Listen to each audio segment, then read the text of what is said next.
ছোটবেলা থেকে বাবা মার ঘরে 6 বোন 2 ভাই। বাবা মার সংসার চালাতে খুব কষ্ট হইতো। সংসার উপার্জন করার মতো আমার বড় আপা আর আমার বাবা ছিল, আর সবাই আমরা ছোট ছোট। আমার বড় বোন বিয়ে হয়েছে, পরে স্বামীর বাড়ি চলে গেছে। তখন আমার আব্বা একা রোজগার করার মতো মানুষ। ঢাকা শহরে ঘর ভাড়া যদি ঠিকঠাক মতো না দিতে পারে, তাহলে ভাড়াওয়ালার রুম তালা মারা দেয়। এখন আমার আব্বা কি করবে? করার পরে আমার বোন শুনতেছে যে আমাদের খাওয়া দাওয়ার খুবই কষ্ট, আমার আব্বা একা একা পারতেছে না।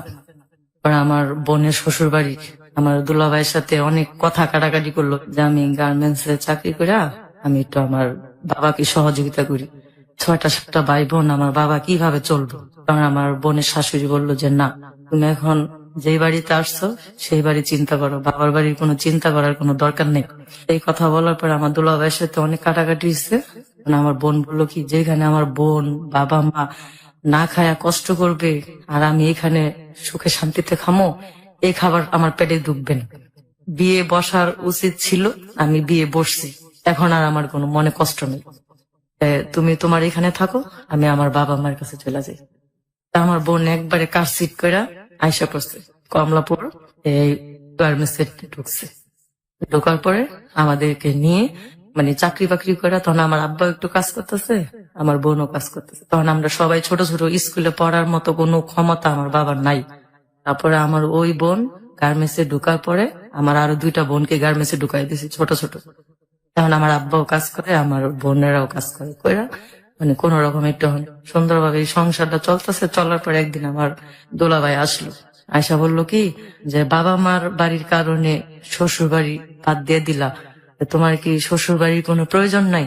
তখন আমার বোনে বলছে, যখন আমার ছোট ছোট ভাই বোনেরা বড় হইব, ওরা যখন কাজকর্ম করতে পারবে, আর যদি আমার ভাগ্যে তুমি থাকো, তাহলে আমি তোমাকে আবার পাবো।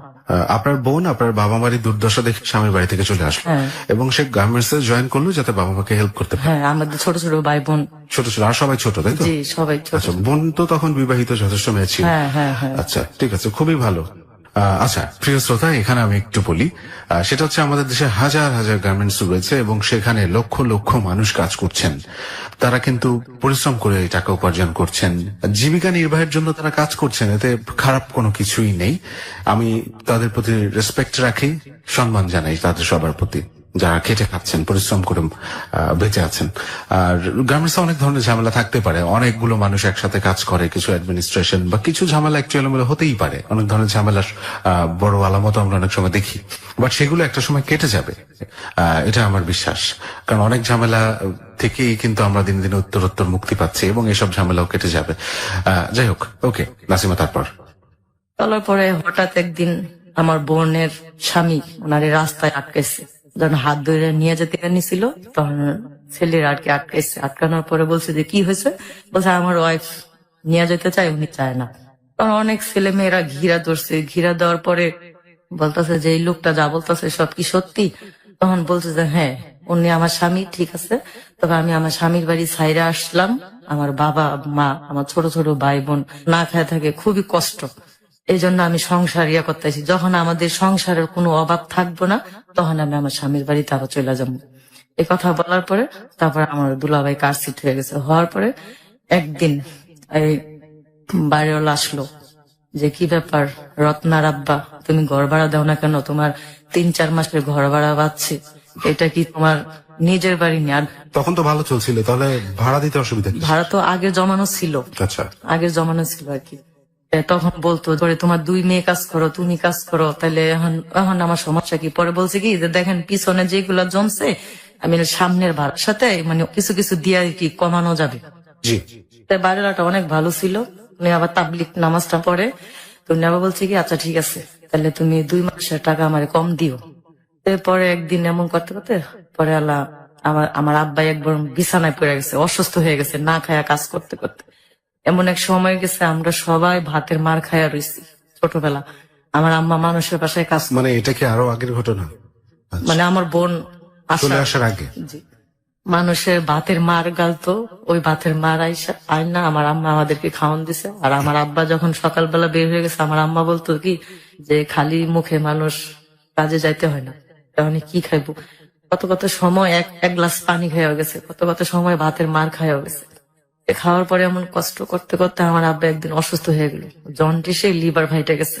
লিভার ফেটেই গেল? জি, লিভার ফাইটে গেছে। তারপরে ঢাকা মেডিকেল নিয়ে গেছে, ঢাকা মেডিকেল ভর্তি নেয় না, না নেওয়ার পরে আমার বড় আপা অনেক রিকোয়েস্ট করলো, অনেক জায়গায় ঘুর ঘুর করলো, করার পরে তারপরে এক লোক আইসা বললো যে কি হয়েছে, বলছি কি আমার আব্বা তো জন্ডিসে লিভার ফাইটে গেছে, এখন তো কি করবো, নিয়ে এসি। আগে কি কেউ বোঝেন নাই না যে না, না, অসুখ? না। আর বুঝতে পারলেও তো কিছু করার ছিল না। ছিল না, কারণ টাকা ছিল না, টাকা হইলো মানুষের সব।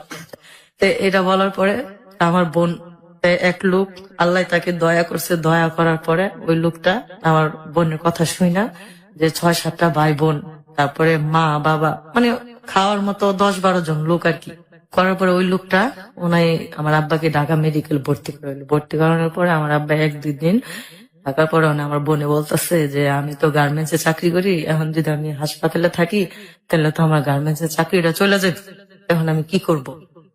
আমার আম্মা হলো গ্রামের মেয়ে, সে আবার ঢাকার শহরের হাসপাতাল টাসপাতালের এগুলা কিছু বোঝে না। তা আমার আব্বারে ওই আঙ্কেলের কাছে বলে আসলো যে আঙ্কেল আমার আব্বুকে একটু আপনি দেখেন, আমি একটু বাসার থেকে যদি লোক পাই তাহলে আমি এখানে নিয়ে আসবো। ঠিক আছে। তো এই কথা বলার পর আমার বোন অফিসে গেছে, ওই অফিস থেকে আমার বোনকে না করে দিছে। কি মানে চাকরি করতে হবে? হ্যাঁ, না মানে একদিন না গেলে গার্মেন্টস আর নিতে চায় না, অনেক বকাবাধ্য করে, ঘন্টার পর ঘন্টা দাঁড়ায় রাখে, ঢুকতে দেয় না। সব মানুষ অফিসের ভিতরে ঢুকে যায়, ওই পর্যন্ত সিঁড়িতে দাঁড়ায় থাকা লাগে। তারপরে আবার বেতনের সময় বেতনও দেয় না, এগুলো হয়। হওয়ার পরে তারপরে আমার বোন অনেক হাতে পায়ে দুললো। তখনকার তো গার্মেন্টস এর চাকরি অনেক কষ্টকর ছিল। তা আমার বোনে হাতে পায়ে ধরে বললো, দেখেন আমার আব্বারে আমি হাসপাতালে ভর্তি করার কারণে আমি 2-3 দিন আসতে পারি নাই, আমাকে একটু সহযোগিতা করেন। পরে বলছে যে না, না করার কারণে আমার বোন না করলে আবার অন্য একটা অফিসে চাকরি নিল। নেওয়ার পরে আমার আব্বু হাসপাতাল থেকে পলায় এসে পড়ছে। কেন? মানে ওনার একা একা ভালো লাগে না, তারপর আবার নার্সেরা বেশি একটা আসে না, ওষুধ পানি দেয় না, শুধু শুধু বলে শুয়ে থাকতে হয়। তো শুয়ে তো থাকতেই হবে, হসপিটালে অসুস্থ হ্যাঁ, মানুষ তো শুয়ে থাকে। ওইটাই, মানে উনি একা আর কি ভয় পায়। আচ্ছা, ওইখানে তো আপনারা কেউ তার সাথে থাকতে পারতেন না? না, তখন তো আমরা অনেক ছোট আর কি, আমার 3টা ভাই বোন বড় আর আমরা সবাই ছোট ছোট। তখন আমাদের বাসায় এসে পড়ছে। বাসায় আয়া আমার আম্মা জিজ্ঞেস করতেছে কি ব্যাপার, আপনি না হাসপাতালে ভর্তি করে দিয়ে এলো রত্না, তাহলে আপনি এখানে আইসা পড়লেন কি লিগা? আমি ভালো হয়ে গেছি, আমি আইসা পড়ছি। ভালো কি আসলে হয়েছে? না, না, ভালো হয় নাই। লিভার ফেটে গেলে তো সেটা ভালো। জি, ওনাকে আর কি দেশের মাটিতে টানছে, এটাই। তারপরে বলছে আমি ভালো হয়ে গেছি, আমি এই জন্য হাসপাতালে আয় পড়ছি। আজকে আমার সব পোলাপাইনারে অনেকদিন ধরে আমি ভালো মন্দ খাওয়াই না, এখন আমরা সব ভাই বোনরা আমার আব্বা একসাথে ডাকছে। আচ্ছা, ডাকার পরে বলতেছে যে বাবা, আমি তো এতদিন হাসপাতালে ছিলাম, কিছু খাওয়াইতে পারলাম না, আমি হাসপাতালে যখন আমার পাশের রুগীরা অন্য রুগী দেখতে আসতো আমার কিছু টাকা দিছিল, ওই টাকাগুলো আমি নিয়ে এসি, এখন তোমরা কে কি খাইবা বলো। আমার মেয়ে জীবনের আমার আব্বা খুব ভালোবাসতো। তো আমার মেয়ে জীবনে আবার আমার আব্বার গলা ধরে বলছে কি, আব্বা আমরা কিচ্ছু খাবো না, আল্লাহর কাছে দোয়া করি আপনি ভালো হয়ে যান, আর যে টাকা দিয়ে আমাদেরকে বাজার করে খাওয়াবেন ওই টাকা দিয়ে আপনি ওষুধ পাতি কিনা খান। তারপর আমার আব্বা শুনে নাই, না শুনলে আমার ওই 2 বোন নিয়ে বাজারে গেছে, একটু মাংস আনছে, মাংস আইনা খাওয়া দাওয়ার পরে আমার আব্বা বলতেছে যে আমি দেশে চলে যাবো।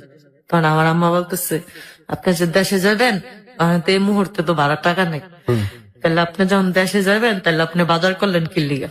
এদিকে মাইয়া গো অনেকদিন ধরে খাওয়াই না, এই জন্য। আচ্ছা ঠিক আছে, তাহলে আমি আমার সাথে কি তোমরা কেউ দেশে যাইবা? আর আমার মা কেছে কি যে না, দেশে যেমন কেমনে, এখন দেশে গেলে না হইলো 500 টাকা লাগবে, এখন তো নাই 1 টাকাও। তাই আমার আব্বা কি তাহলে কেউ যাওয়া লাগবে না, আমি একাই যাম। এই কথা বললে আমার আব্বা একাই গেছে।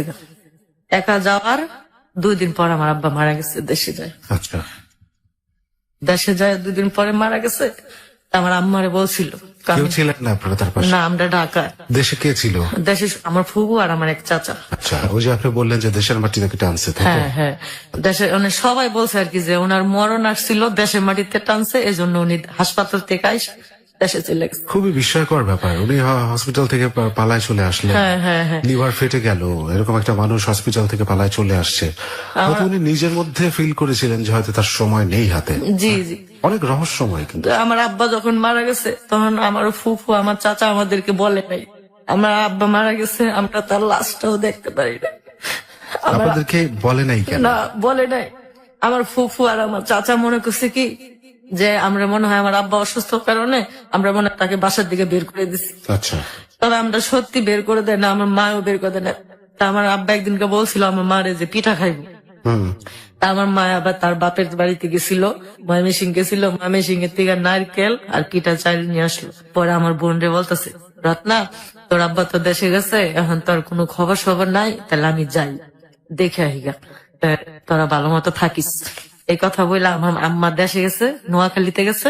আমার বাড়ির আশেপাশে মানে যাওয়ার পথে আমার আম্মারে কি পাড়াপড়শি এক ননদে বলতেছে যে আয়সা হে আওয়া তো আইলি, মানে আর 4 দিন আগে আইলি না। ওরা বললো কি কি কইলা তুমি, কে লেগে 4 দিন আগে আমু? তোমার ভাই কইছিল পিঠা খাইবো, তা আমি দেশের থেকে চাল টাল নিয়ে পিঠা। কয় পিঠা মানে কারে খাওয়াইবা, তোমরা বানায় তোমরাই খাও। কয় কি মানে? কয় বাদল ভাই তো মারা গেছে। এই কথা শুই না আমার আম্মা মানে ওইখানে হাত কিলে গেছে, আর পিঠা চাল মাল সব ফালাই দিছে। আমার আম্মা আর আমার ফুফুর বাড়িতে যায় নাই, আবার ঢাকায় রিটার্ন আসলো। আসার কয়েকদিন পরে মানে আমার আম্মা খুবই কান্দে। যখন আমার আম্মা এসে বললো, তখন আমরা সব ভাই বোনেরা মিলে গেছি। যায়া দেশে যে আমাদের একটা কবরস্থান আছে, ওইখানে আমার আব্বাকে মাটি দিছে। আচ্ছা। তা আমরা ওই কবরস্থানের জিয়ারত করে আমরা আবার ঢাকা চলে আসলাম। কিন্তু বিষয়টা আপনার ফুপু হয়তো মনে করছে যে বাসা থেকে বের করে দিছে। হ্যাঁ হ্যাঁ, এটা হলো আমার ফুফুর বা ভুল বাসা ধারণা। থেকে বের কেন করে দিবেন, সেরকম কোনো কারণ ছিল? না না, ওই যে মনে করছে যে অসুস্থতা, আচ্ছা, অসুস্থতার কারণে হয়তো বাথরুম টাথরুম করে, হয়তো এটা আমাদের ঝামেলা মনে হইতে পারে, এই জন্য আমরা বাইর করে দিছি। বাড়ি কোথায় ছিল, দেশ কোথায়? আমাদের দেশ বাড়ি নোয়াখালী, লক্ষ্মীপুর। সে নোয়াখালী একা চলে গেলেন, ওখানে মারা গেলেন। হ্যাঁ। কিন্তু এইখানে আসলে আপনার বড় বোন, উনি তো চাকরি বাকরি করতেন। জি। ধরে নিলাম আপনার মার কথা বাদ দিলাম, এই বড় বোনটা তো অ্যাটলিস্ট সতর্কতা অবলম্বন করা উচিত ছিল। যেরকম লিভার ফেটে যাওয়া একটা মানুষ আমার হসপিটাল বড় বোন থেকে, কি করবে বলেন? এই 6-7টা ভাই বোনকে খাওয়া জোগাবে, একেবারে জানাজা টানাজা দিয়ে গোসল টোসল করায় মাটি টাটি দেওয়া হওয়া পর্যন্ত উনি অজ্ঞান ছিল। আচ্ছা যখন মাটি টাটি দিয়া যখন বাসায় আইসা পড়ছে, তখন আমার ফুফু জ্ঞান ফিরছে। আচ্ছা। তা আমরা কিভাবে, মানে উনি অজ্ঞান ছিলেন কেন ওই সময়? ওটা একটা আল্লাহর বিচার। ঠিক আছে, আমরা 8টা ভাই বোন, আমার মা, আমরা ভাই বোনের কথা বাদ দিলাম, আমার মার তার স্বামীর কাছে অনেক দাবি ছিল ছাড়ানোর মতো, তার কাছে অনেক অন্যায় করছিল, সেই ক্ষমাটাও তাকে চাইতে দেয় নাই। আচ্ছা, না দেওয়ার পরে আমার আম্মা খুব, আমরা ওই কবরস্থানে থেকে আসে পড়ছে, আমরা আর আমার ফুফুর বাড়িতেও যাইনি, আমার চাচার বাড়িতেও যাইনি। না দেওয়ার পরে ওইখান থেকে আমরা আসি। আসার পরে আমার বোন আমাকেও গার্মেন্টসে ঢুকাই দিচ্ছে, আমার ছোট ভাইকেও গার্মেন্টসে ঢুকাই দিচ্ছে। যখন আমরা কিভাবে চলবো, চলার পরে তারপর আমার একটা ছোট ভাই ছিল, ওইটাকে বিয়ে করাই দিচ্ছে যে আমরা সবাই গার্মেন্টসে গেলে আমার মাকে কে দেখবে। ছোট ভাইটার বয়স কি বিয়ের মতো হয়েছিল? না, হয় নাই। আচ্ছা, হয় নাই। তখন আমার বোন আর কি বললো কি যে আমরা সবাই যদি কাজে যাই, তাহলে আমার মায় কিভাবে একা একা থাকবো, আব্বা মারা গেছে, তাহলে আমি কামালকে বিয়ে করাই দিই। লালবাগ কামরাঙ্গি চরের এক মেয়ে স্থানীয়, তার সাথে আমার ভাইয়ের বিয়ে হলো। বিয়ে হওয়ার পরে উনি আবার আমার মার সাথে খুব খারাপ ব্যবহার করছে। তাহলে তো উল্টা হইলো আরো। জি। তারপর আমার মার সাথে খুব উল্টা করছে। উল্টা করার পরে আমরা সব ভাই বোন এখন চাকরি করি, গার্মেন্টসে গেছি। গার্মেন্টসে যাওয়ার পরে একদিন আয়সা, আমার বোনে আয়সা দেখে যে আমার আম্মা ভাত খাইতেছে, আমার ভাবি আমার আম্মার কাছ থেকে ভাতের থাল নিয়ে গেছে, ভাতের থালা নিয়ে গেছে, ভাতের থালায় নিয়ে যেত? নিয়ে যেছে। তো তখন আমার মানে ওর বয়স কেমন ছিল? আপনার ছোট ভাইয়ের বয়স কেমন ছিল বিয়ে যখন দিলেন? আমার ছোট ভাইয়ের বয়স তখন মনে হয় 17-18। 17? বউর বয়স তো আরো কম। হ্যাঁ, ওরকম। আচ্ছা। তখন বলতো কি যে কাজ করে খাইতে পারেন না, সবাই কাজ করে, আপনি বসে বসে খান কি লিগে, কাজ করে খাইয়া দেখেন কেমন লাগে, আর আরামে খালি বসে বসে খালি খান, এগুলো আর কি বলতো। তো তখন একদিন আমার বড় আপা শুনছে, শোনার পরে বলছে কি, দেখো রিনা, আমরা কিন্তু 6-7টা ভাই বোন কাজ করি, 6-7টা ভাই বোন কাজ করে যদি আমার এই বুড়া মারে যদি না বসায় খাওয়াইতে পারি, তাহলে তোমার আর কি দরকার ছিল? তুমি যদি বসে খাইতে পারো, তাহলে আমার মা কি বসে খাইতে পারবো না? রাইট। তো এটা আমার বোনে বলছে। আমার বোনে তো জীবনের সাথে অনেক যুদ্ধ করছে, এই বাবা মা কয়া সংসারই বাদ দিছে। এটা বলার পরে আমার ভাবি বললো কি যে আমি একসাথে থাকবো না, একসাথে থাকবো না। আচ্ছা, তা আমার ভাইকে বললো কি, তুমি যদি তুমি থাকো তাহলে তুমি থাকো, নাহলে আমি গেলাম। তা আমার ভাই আবার একটু আমার মাকে খুব শ্রদ্ধা করে। তা আমার ভাই বলছে কি, আমার মা আমাদেরকে নিয়ে অনেক কষ্ট করছে, এখন আমি বউ পাই আমার মারে বইলা যাবো না, যদি তুমি যাও তো যাও। আমার বোন ও স্বামী সংসার ছাইরা যদি আসতে পারে, আর আমি ছেলে হইয়া আমি বউ ছাড়তে পারবো না? সাবাস। যাও, তুমি যাও। আমার এই ছোট ছোট বাইরে আমি কই যাবো? আমার বাবাটা মারা গেছে, আমার মা ওই সুখে সুখে কদিন পরে মারা যাইবো, হেয়ার ভিতরে তুমি আবার এই কষ্টগুলা দিতেছো, তুমি যাও। তা আমার ভাবি রাগ করে গেছে। রাগ করে যাওয়ার পরে একদিন, না একটু ভুল হয়েছে, আমার ভাই একদিন এই কথা কোয়ার যাওয়ার পরে আমার ভাই বলছে যে আমার মায় খাইবো, তুমি কোনো হিসাব করবে না। এই কথা কওয়া যাওয়ার পরে একদিন আমার আম্মার প্রেশার উঠছে। আচ্ছা, ভাবি কি গেছে তখন যায় নাই? না, যায় না। আচ্ছা, আমার আম্মার প্রেশার উঠছে আর আমরা সবাই কাজে গেছি। আমার ভাই দুপুর বেলা, আমার ভাইও টেলাসে কাজ করে, আমার ভাই দুপুর বেলা জানালা দিয়ে আয়সা দেখে কি আমার আম্মা খালি ঘরে এমনি একা একা দাফড়াইতেছে। আচ্ছা, মানে প্রেশার উঠছে তো, মানে প্রেশারে দাফড়াইতেছে আর আমার ভাবি অন্য মহিলার সাথে বসে বসে গল্প করতেছে। তা আমার ভাই আবার যখন আসতো তখন জানালা দিয়ে বলতো যে মা বাদ বাড়ো, আমি আসছি। তখন এই জানালা দিয়ে ডাকার পরে দেখে আমার মায়ের প্রেশার এরকম করে খেসতেছে। আচ্ছা, তখন আমার ভাই তাড়াতাড়ি করে আয়া করলো কি, এই তুই যেন বেডি গুলো বয়ে বয়ে গল্প করতেছস, আমার মায় যে ঘরে দাফড়াইতেছে তুই দেখাস না। এই কথা বলার পরে আমার মার মুখ দিয়ে একবারে মানে গুগরি বাই হয়ে গেছে, গাড়ি রক ছিঁড়ে গেছে। গাড়ি রক ছিঁড়ে যাওয়ার পরে আমার ভাই আমার বাবিরে বলছে, আমার মার যদি কোনো কিছু হয় তাহলে তোর আমি বাসার থেকে বাইর করে দিই। তাই তাড়াতাড়ি করে এই আমার বড় আপা, আমি আর আমার মেজু বোন আমরা গেছি ময়মনসিংহ। 4 দিন হরতাল ছিল, কোনো গাড়ি গুড়ি চলতো না। ওই 4 দিনে হরতালে গার্মেন্টস বন্ধ দিছে। আর আমার বড় আপা বললো কি যে চাকরি করি যখন দেশে যেতে পারি না, তাহলে এই সুযোগে একটু দেশের থেকে ঘুরে আসি। তা দেশে আমরা যে রাইতে গেছি এই রাইতে এই ঘটনাটা ঘটছে। আচ্ছা, আমার আম্মার এই ঘটনা। তাহলে ওখানে আমার ভাই আর আমার দুলা ভাই আর আমার একটা বোন বরিশাল বিয়ে হয়েছে, এই বরিশালের বোনটা এখানে আইছে। আর আসার পরে আমার আম্মাকে এই ঢাকা মেডিকেল নিয়ে গেল। আচ্ছা, হসপিটালে ভর্তি করলেন? হসপিটালে ভর্তি করছে। আচ্ছা, এখানে আমরা একটা ব্রেক নিই। হ্যাঁ, একটা বিরতি নিই। প্রিয় শ্রোতা, মর্মান্তিক এক জীবনের গল্প শুনছেন একেবারে শুরু থেকেই। ওর চোখ অশ্রু সজল এবং আমিও শিহরিত, আমি প্রত্যেকটা মুহূর্ত অনুভব করছি আসলে। তারপরেও আমি কৃতজ্ঞ তাদের প্রতি যারা কিনা ওর ভাই এবং ওর মার মতো, যে বোন আসলে স্বামী সংসার ফেলেই চলে আসছে এবং যেই ভাই তার বউকে নিজের মার জন্য বললো যে তুমি চাইলে যেতে পারো, আমি যাব না। দ্যাটস এ গ্রেট থিং এই সময়ে। আমি এটাও বলছি না যে আপনি আপনার বউকে বা আপনি আপনার স্বামী সংসার ছেড়ে চলে আসেন, কিন্তু এরা কেন ছেড়ে চলে আসছে বা বউকে কেন এভাবে শাসাচ্ছে, সেটা একমাত্রই মা বাবার প্রতি অসীম শ্রদ্ধা এবং ভালোবাসা। আমি শুধু চাই এটাই বেঁচে থাকুক, এটাই জেগে থাকুক। বাবা মাই তো আসলে সবকিছু। বাবা মা ছাড়া তো এই পৃথিবী আপনার জন্য অন্ধকারময় বা কোনো কুল কিনারা ওর নেই বাবা মা ছাড়া। এখন দেখেন ও কাঁদছে ওর বাবার জন্য, ওর মার জন্য কাঁদছে। 26 বছর বয়স ওর। আমরা একদম ছোটবেলা থেকে মা বাবার আদর পাই নাই, মা বাবার আদর পায়নি, কিন্তু মা বাবার প্রতি ভালোবাসার কিন্তু একটু কমতি ওদের মধ্যে। যার জীবনে মা বাবা নাই তার জীবনের কোনো মূল্যই নাই। প্রিয় শ্রোতা, ও ঠিকভাবে বলতে পারছে না। আমরা একটা ছোট বিরতি নিচ্ছি, ও নিজেকে একটু শান্ত করুক। আমরা ফিরে আসছি নাসিমাকে নিয়ে, কোথাও যাবেন না। হ্যালো 8920 জীবনের গল্প। হ্যালো 8920 জীবনের গল্প। প্রিয় শ্রোতা, আবারও স্বাগত জানাচ্ছি আপনাদের সবাইকে হ্যালো 8920 জীবনের গল্পে। আমি আরজে সেতু আছি আপনার সাথে এবং এক মর্মান্তিক জীবনের গল্প নিয়ে আজকে হাজির হয়েছে এখানে নাসিমা। প্রথম অংশটুকুই এতটুকু শুনেই এখনো পর্যন্ত আমিও পারছি না একটু স্বাভাবিক হতে, কারণ প্রত্যেকটা মুহূর্তের মধ্যেই আমি ঢুকে পড়েছিলাম, গল্পগুলো আমি উপলব্ধি করতে পেরেছি এবং আমি জানি আমার মতো আপনারাও ঠিক একইভাবে আগ্রহ নিয়ে গল্পটা শুনছেন। প্রিয় শ্রোতা, আমরা সাথে থাকবো পুরোটা সময়, আপনারা এই গল্পের সাথে থাকবেন আশা করছি। আমি নাসিমার কাছে যাচ্ছি। আপনারা তখন সবাই একটু বাড়িতে বেড়াতে গেলেন এবং সেই রাতে আপনার মা স্ট্রোক করলেন। হ্যাঁ, তখন আমার বরিশাল এক বোন বিয়ে হয়েছে, ওই বোন বেড়াতে আসছিল।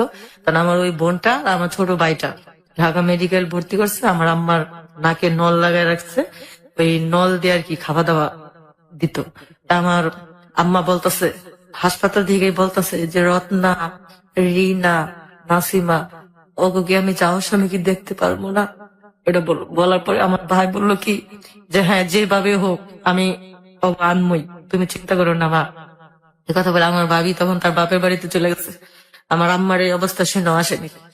আমার ভাই রেলগাড়ি কইরা দেশে গেছে ভোরে দেশে গেছে। দেশে আবার একটা পাখি আছে যে মানুষের যদি কোনো আপদ বিপদ আসে ওই পাখিটা আর কি কুপ কুপ কুপ বলে, যদি কুপ বলে তো মানুষ মারা যায়। তো তখন আমার বোন আর কি আমার মামিরে বলতেছে, মামি এই কুপ পাখিটা যে ডাকতেছে মনে হয় আমার মার মনে হয় কিছু হইছে, আমার ভাল লাগতেছে না। কয় কি না কিছু হয় নাই, তুই ঘুমা। এই করতে করতে আল্লাহর কি হুকুম, আমার ভাই ভোর সকালবেলা গেছে। আপা বলতেছে যে কিরে কামাল তুই, আমি আইলাম এই বিকালবেলা, তুই আইলি সকালবেলা, কারণটা কি? কয় আমারে তো হাসপাতালে ভর্তি করে দিয়েছি। এই কথা শোনার পর আমার বোন একবারে লগে লগে মানে অজ্ঞান হয়ে নিচে পড়ে গেছে। মা চিল্লান কয়া দিয়া পড়েছে।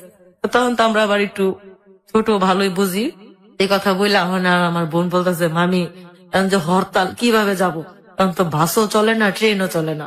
তারপরেও রাত্রে আমরা ঘুমাই নাই, না ঘুমায়া রাত 3টা-4টার সময় আমরা রওনা দিছি রেল লাইনের উপর দিয়া। আমরা সবাই মিলে হাঁটতে হাঁটতে হাঁটতে হাঁটতে একবারে ময়মনসিংহ স্টেশন পর্যন্ত আসলাম। হাঁটতে হাঁটতে চলে আসছে? জি, হাঁটতে হাঁটতে আসলাম রেলের উপর দিয়া। বাবা। আসার পরে দেখি রেলের মাথার ভিতরে বড় বড় পাথর ফালায় রাখছে। তারপরে লোহার ওই যে চঙ্গল্লাহান ইয়াগুলা ফালায় রাখছে। এখন কি করব? করার পরে আমার বড় আপা বলতেছে যে আল্লাহ তুমি এরকমই করলা যে বাবা মরলো, বাবাটারও দেখতে পারলাম না, এখন বাড়ারে নিয়ে যাবা, বাড়াও কি দেখতে পারবো না। এই কথা বলার পরে আমার মেজু বোন আবার আমার বোনেরে বলতেছে যে তুই কান্দিস না, আল্লাহ যা করে ভালোই করবো। এমন কথা কথা পরে বাস স্ট্যান্ডে গেছি, বাসুল্লাহ বেড়া বলছে কি যে না আজকে তো চলবো না, শুক্রবারে চলবো। তারপরে আবার এই হাঁটতে হাঁটতে আবার বাড়িতে গেছি। বাড়িতে যাওয়ার পরে তারপরের দিন আবার ভোরে ঢাকা ফার্স্ট ট্রিপে আসলাম। আয়সা দেখি কি আমার আম্মা মারা গেছে।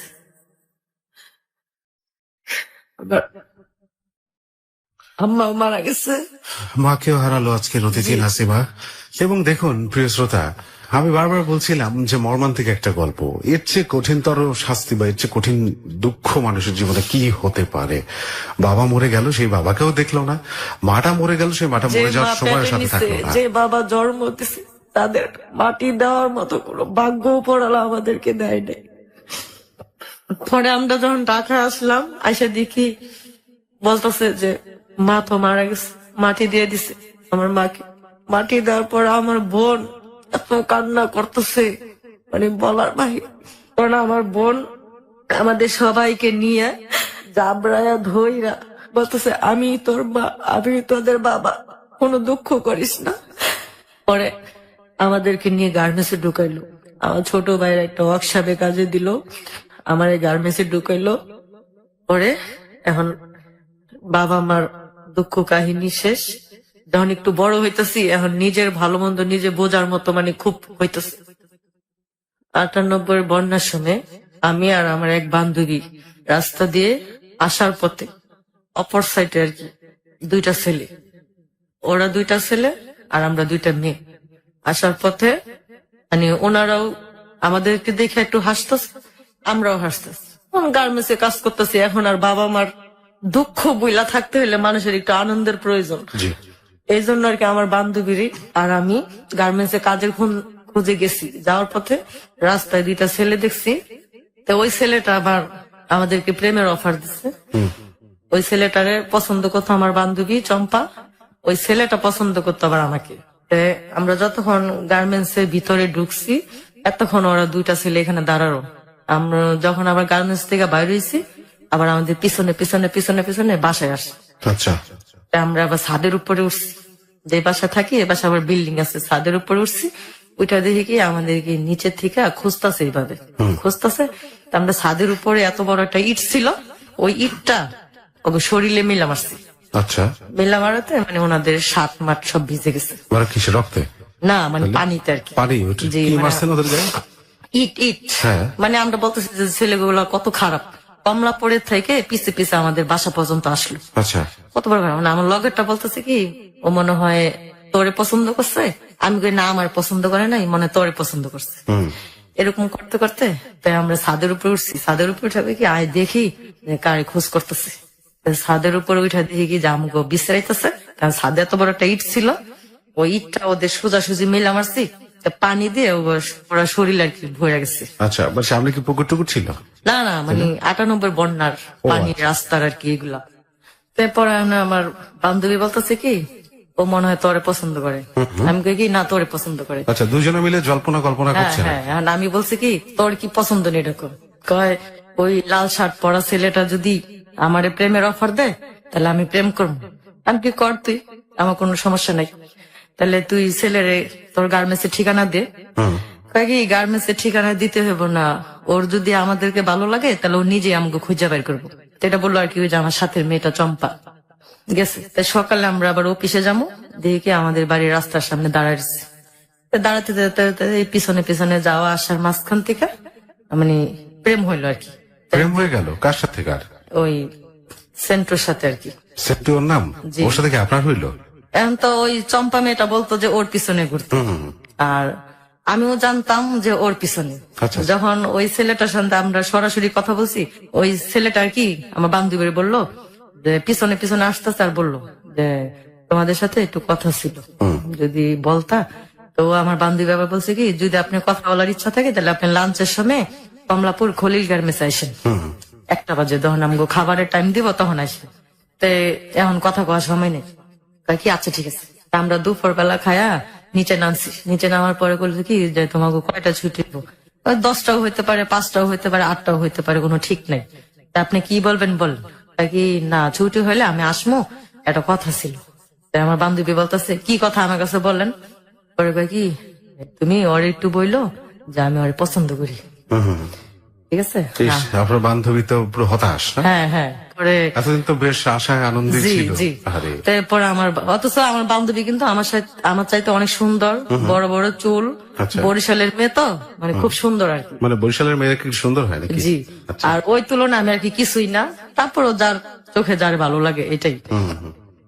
পরে এরকম কথা কথা না, আমি কই কি ওই ছেলে প্রেমের অফার দিল, প্রেমের অফারে রাজি হয়ে যাবো। তা আমার বোন কি বলবো আমারে, যে দেখছো আমার বোনের গার্মেন্টসে ঢুকাই দিছি, আমার বোন এখন এই প্রেম ভালোবাসা শিখা গেছে। পরে কয় কি না তোরা কি আর হনে করতে গেছে, তুই করবি, সমস্যা কি, যাবি আবি, কথা কবি, এই করবি সেই করবি, না এগুলো বললো আর কি। বলার পর আমি কই কি না তুই না ওরে পছন্দ করতি, তাহলে আমার কথা যখন তোর কাছে কইছে তাহলে তুই কইতি যে আমি তো আপনার পছন্দ করি। যেহেতু হ্যাঁ বইলা লাইছে, ওই জায়গা তো এখন আমি বলতে পারি না এমন কথা হতে। পরে একদিন বললো যে তোমাকে কি শুক্রবার কি গার্মেন্টস বন্ধ থাকে? আমি কইছি কি হ্যাঁ বন্ধ থাকে। তা বলছি কি কোথাও ঘুরতে যাইবা? ওই আমার বান্ধবী বলতেছে যে কই নিয়ে যাবেন? বলছে তোমরা যেখানে যাবে আমি সেখানে নিয়ে যাবো, যদি সংসদ ভবনে যেতে চাও তাও যেতে পারো, যদি শিশু পার্কে যেতে চাও তাও যেতে পারো, যদি সিনেমা হলে যেতে চাও তাও দেখতে পারো। কইছি কি আমাদের আবার একটু খুব ছবির নিশা। তো আমি বলছি কি আচ্ছা ঠিক আছে, এই শাবনুরের একটা ছবি বেরিয়েছে পাগলির প্রেম, এই ছবিটা একটু দেখায়। আচ্ছা। তাহলে এই ছবি দেখার জন্য আমরা আসলাম এই রাজমণি হলে, এই প্রথম ফার্স্ট হল চীনা গার্মেন্টস জীবনে আর কি। আসার পথে রাস্তায় গেছে আমার জুতা ছিঁড়া যাওয়ার পরে এখন আর ওই ছেলেটা এখন আর আমার পিছনে পিছনে ঘুরে না, মানে খুব স্মার্ট একটা ছেলে, আচ্ছা। এরকম একটা মেয়ের সাথে মানে ওই ছেলেটা খুব লজ্জা পাইতেছে। আর মানুষও কি বলবো যে এত সুন্দর একটা ছেলে, উঁচা লম্বা, স্বাস্থ্য মাস্ত খুবই ভালো, চেহারা খুব সুন্দর, কি একটা মেয়ের সাথে আসলো, নোংরা একটা জামা পরে আসলো, তারপরে পায়ে আবার লম্বা লম্বা স্যান্ডেল, এটা আর কি আমরা অনুভব করতেছি। করার পরে আমার আবার স্যান্ডেল ছিঁড়া যাওয়ার পরে ওর আমার একটা বন্ধু ছিল লাবলু, তো ওই আমার বলতেছে যে নাসিম আপা আপনি হাঁটেন না কে? আমি কই লাবলু ভাই আমার তো পায়ে জুতা ছিঁড়া গেছে, এখন কি করবো বলেন? জুতা ছিঁড়া গেছে কি হয়েছে, আপনি নিয়ে আসেন, হলের সামনে মুসি আছে ঠিক করে দিব। তাই আমি কই যে আপনার বন্ধু দেখছেন মানে এরকম ভাবে হাঁটতেছে, মনে হয় আমাদেরকে চিনেই না। ও তো এরকমই, তাহলে এরকম হইলে তো আর এই ধরনের মেয়েদেরকে তাহলে প্রেমের অফার দিল কি লিগা? এটা তো হ্যাঁ মাইনা নিতে হবে। আচ্ছা ঠিক আছে নাজমা আপা আপনার মনে কষ্ট নিয়ে না আসেন। হলে গেছি, হ্যাঁ আবার জুতা ঠিক করে দিছি। ঠিক করে দেওয়ার পরে আমরা দুই বান্ধবী দুই পাশে বসলাম, আর ওরা দুই বন্ধু দুই পাশে বসলাম। মানে আমার বান্ধবী বসবো ওর সাথে, আর আমার দিব আর কি ওর সাথে, ওর বন্ধুর সাথে। কারণ আমার বান্ধবী ওর সাথে পড়ছে আর আমি ওই পাশে পড়ছি। বৈশা মানে লাবলু ভাই আমি জিজ্ঞেস করতেছি যে লাবলু ভাই এই ছেলেটা যে প্রেমের অফার দিল, ছেলেটা কই থাকে? বলছে যে ছেলেটা আরামবাগ থাকে। কি কাজ করে? সেলুনে কাজ করে। আবার সেলুনে কাজ করে এটা আবার কেমন? আবার বললো কি যে নাসিম আপা শুনেন, কোনো কাজের এই অবহেলা করতে নেই, কাজ তো কাজ, শুধু আপনি চুরি ছাড়া যে কাজ করতে পারেন ওইটাই কাজ। জি। তো এটা বললো, বলার পর আমি কাছে ঠিক আছে, তাহলে আমার বান্ধবী চম্পা তো ওরে পছন্দ করে, কয় চম্পা পছন্দ করলে কি হইছে? এই তো আপনারা পছন্দ করে। হুম। তা আমি কই আচ্ছা ঠিক আছে। তখন আমি বলছি, আমি কই শুধু পছন্দ করলে তো হবে না, আমার বাবা মা মারা গেছে কয়দিন আগে। তারপর আমার বোন আমার গার্মেন্টসে ঢুকাই দিছে। এখন যদি আমি এরকম করি তাহলে আমার বোন বলবো কি তা আমার বোনের গার্মেন্টসে ঢুকাই দিয়ে আমার বোন অনেক চালাক হয়ে গেছে, চালাক হয়েছে। ভাইয়া আমি এইভাবে ঘুরতে পারবো না, কোনো কিছু করতে পারবো না। উনার যদি ভালো লাগে তাহলে উনি আমার বোনের কাছে বিয়ে প্রস্তাব দিব। আমি রাস্তায় রাস্তায় ঘুরতে পারবো না, কারণ মানুষে খারাপ বলবো। এটা বলার পরে মানে উনি আমার বান্ধবীরে বলতেছে, চম্পা তুমি একটু ওই সাইডে যাও আর একটু এই সাইডে আসতে দাও। আর আমার বান্ধবী পুরো চেতে গেছে। চেতে যাওয়ার পরে বলতেছে যে আপনি ওর সাথে কথা আছে কি, আমার সাথে বলতে পারেন না? আমার সাথে বললে কি হয়েছে আমাকে বলেন। পরে বলতেছে যে না, ওর কথা আমি ওরে বলবো, তুমি এরকম করতেছো কে, তুমি একটু ওই সাইডে যাও। আমার বান্ধবী আবার একবারে চেত্তা মিথ্যা পুরা ফায়ার হয়ে গেছে যে আমি পছন্দ করলাম হ্যাঁ রে, হ্যাঁ পছন্দ করলে আবার ওরে, তাহলে এটা একটু কষ্টকর না? এখন আমার বান্ধবী বলতেছে তুই কি করছ নাসিমা? আমি কই শোন, আমি তো আর ওই ছেলের বলি নাই যে ভাইয়া আপনি আমার ভালোবাসেন কিংবা আমার পছন্দ করেন, যারে যার ভালো লাগে এটাই। আমি দেখ নোংরা বেশে চলাফেরা করছি, তারপরে ও আমার পছন্দ করছে। আর তুই ওই স্মার্ট, ওই স্মার্ট, তোরে পছন্দ করেনি। এটা নিয়ে মানে আমাদের দুজনের মাঝে খুব ঝগড়া হয়ে গেছে। আচ্ছা। ঝগড়া হওয়ার পরে ও আমার সাথে কতদিন কথাও বলে নাই, কথাও বলে নাই। আমি ওর সাথে কোনো কথা বলি না, ও কথা বলে নাই। ঝগড়াটা কেন হইলো? এই যে মানে ও ওরে পছন্দ করে আর ও আমার পছন্দ করে, এই জন্য আর কি। তাতে তো কিছু আপনার করার নাই। জি, তো এটা তো আমি বললাম যে তুই ও স্মার্ট, ও স্মার্ট, অথচ ও তোর না পছন্দ করে আমার পছন্দ করলো। আমি কি শিখাই দিছি? আর তুই আর আমি তো একসাথেই আসছি। এটা বলার পরে ও আমার সাথে অনেক ঝগড়া করলো। আচ্ছা। ঝগড়া করার পরে মানে কতদিন আমরা কথাও বলি নাই। ও একই অফিসে চাকরি করি, ও আমার সাথে কথা কয় না, আমি ওর সাথে কথা কই না। ও আমার আগে আসে পরে, আমি ওর পরে আসে। আরে প্রেম মানে বন্ধুত্ব নষ্ট হয়ে যাচ্ছে। জি, তো এটা বলার পরে একদিন আমি বলছি, দেখ চম্পা, আচ্ছা ঠিক আছে, তোরা যখন সেন্টুর অনেক ভালো লাগে তাহলে আমি সেন্টু বাইরে বলবো যে সেন্টু ভাই দেখেন চম্পা আপনারে খুব পছন্দ করে, তুই আমার লোকের ঝগড়া বন্ধ করিস না। আর আমি তোর হাত ধরে গার্মেন্টস চাইছি, তুই যদি আমার সাথে এরকম করস তাহলে খুব খারাপ। আচ্ছা তোর সাথে আমরা ওরে ডাকামু, তোর সামনে কথা বলবো। তো ওর সাথে নিয়ে ওরে ডাকছি। ডাকার পরে বলছি যে দেখেন ভাইয়া, ও তো আপনারে পছন্দ করে, আপনি তো আমাকে পছন্দ করলেন, এখন তো আমার মাঝখান থেকে দুজনের বান্ধবী নষ্ট করে দিলেন, তাহলে আপনি কি বলেন? কারণ ওই আমার গেলো কি, এক কাজ করো, তোমার চোখগুলো আমার চোখে লাগাই দাও আর আমার চোখগুলো ওর চোখে লাগাই দাও, আচ্ছা। তাহলে কে কারে সুন্দর দেখা যাবে ওই বুঝবে। ঠিক আছে, ও বুঝবে। চম্পা তোমার সমস্যা কি? ওর যদি আমি পছন্দ করি তোমার সমস্যা কি? এই কথা বলার পরে ও আচ্ছা ঠিক আছে, আপনারা যা মন চা তা করেন, আপনি আমার কোনোদিন ডাকবেন না, ও আমার কোনোদিন ডাকবেন না, আপনারা যা মন চা তা করেন। কে বলতেছে? ওই চম্পা। চম্পা, আচ্ছা। হ্যাঁ, ওই মেয়েটা আর কি বলতেছে। বলার পরে ওর সাথে আবার কথা কাটাকাটি হয়েছে। হওয়ার পরে আমার ওই সেন্টুর ছেলেটার সাথে আর কি আমার একদম খুব গভীর প্রেম হয়ে গেছে আর কি। গভীর প্রেম হয়ে যাওয়ার পরে আমার বোন আমার বিয়ে ঠিক করছে। প্রেম হয়ে গেছে কি এভাবে ঘুরতে ঘুরতে? জি। আচ্ছা, আর কোথায় কোথায় যাইতেন, ঘুরতেন কি প্রায়? না, ওর আবার এই সেলুনের দোকান বন্ধ থাকে প্রতি শনিবার। আচ্ছা। প্রতি শনিবার ওর সেলুন বন্ধ থাকে হাফ বেলা। তখন ওই আমার বলতো যে দেখো আজকে তুমি অফিসে যাও না, নাইলে অফিসে যাও, নাইলে স্যারেরে বলে আয়সা পড়ো। তখন আমি বলতাম কি, দেখেন গার্মেন্টসে তো কোনোদিন চাকরি করেন নাই, তো যে গার্মেন্টসে চাকরি করে সে জানে যে গার্মেন্টসে চাকরি কত কষ্ট। একদিন না গেলে 200 টাকা হাতিরা কাটে। মানে এখন বর্তমানে 200 টাকা, তখনকার সময় ছিল মনে হয় 30 টাকা 40 টাকা এরকম। আর আমি যদি একদিন না যাই তাহলে হাজিরা বোনাসও কাটা যাবে আর ওভারটাইমও কাটা যাবে রাত 10টা পর্যন্ত। তারপর আমার বেতনও দিব না, গোড়ায় দিব। তা যখন আমার বোন ওরা জিজ্ঞেস করবো যে কিরে তুই তো অফিসে ঠিকই গেছস, তাহলে বেতন পাইলি না কে, এই বেতন কম পাইলি কে লিগা, তখন কি বলবো? এটা বলছি। তা ঠিক আছে, শুক্রবারে যখন গার্মেন্টস বন্ধ থাকে শুক্রবার দিন ঘুরতে যাবো না। তাহলে কয় শুক্রবার দিন তোমার বন্ধ থাকলে তো আমার দোকান বন্ধ থাকে শনিবারে, দুজনের দেখা সাক্ষাৎও হয় না, কথাবার্তাও হয় না।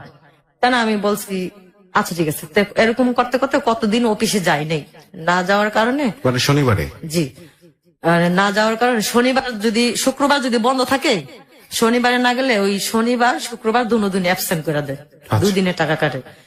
তাই উনি বলছি সিস্টেম এখন এগুলি হয়। হ্যাঁ, এইগুলি তা বলার পরে ও বলছে কি যে দেখো প্রেম টেম করতে গেলে কিছু ছাড় দিতে হয়, কিছু পাইতে হইলে কিছু ছাড়তে হয়।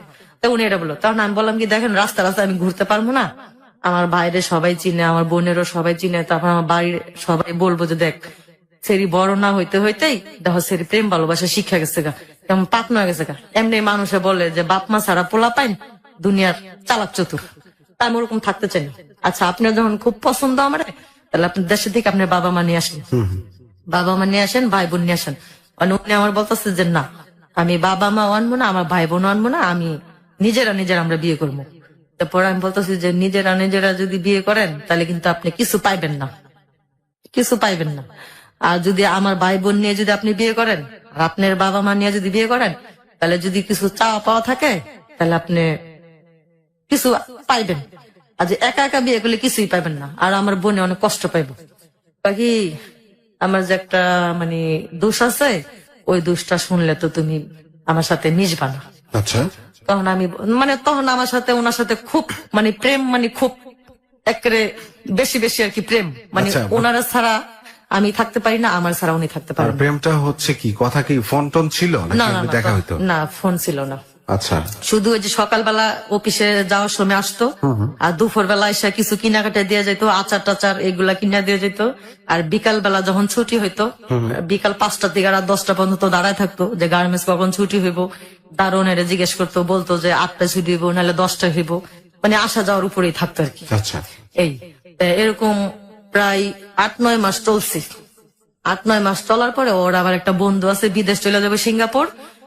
ওরে আবার আমার কথা বলছে, বলার পরে ওই বলছে কি তাহলে একটু দেখাইস।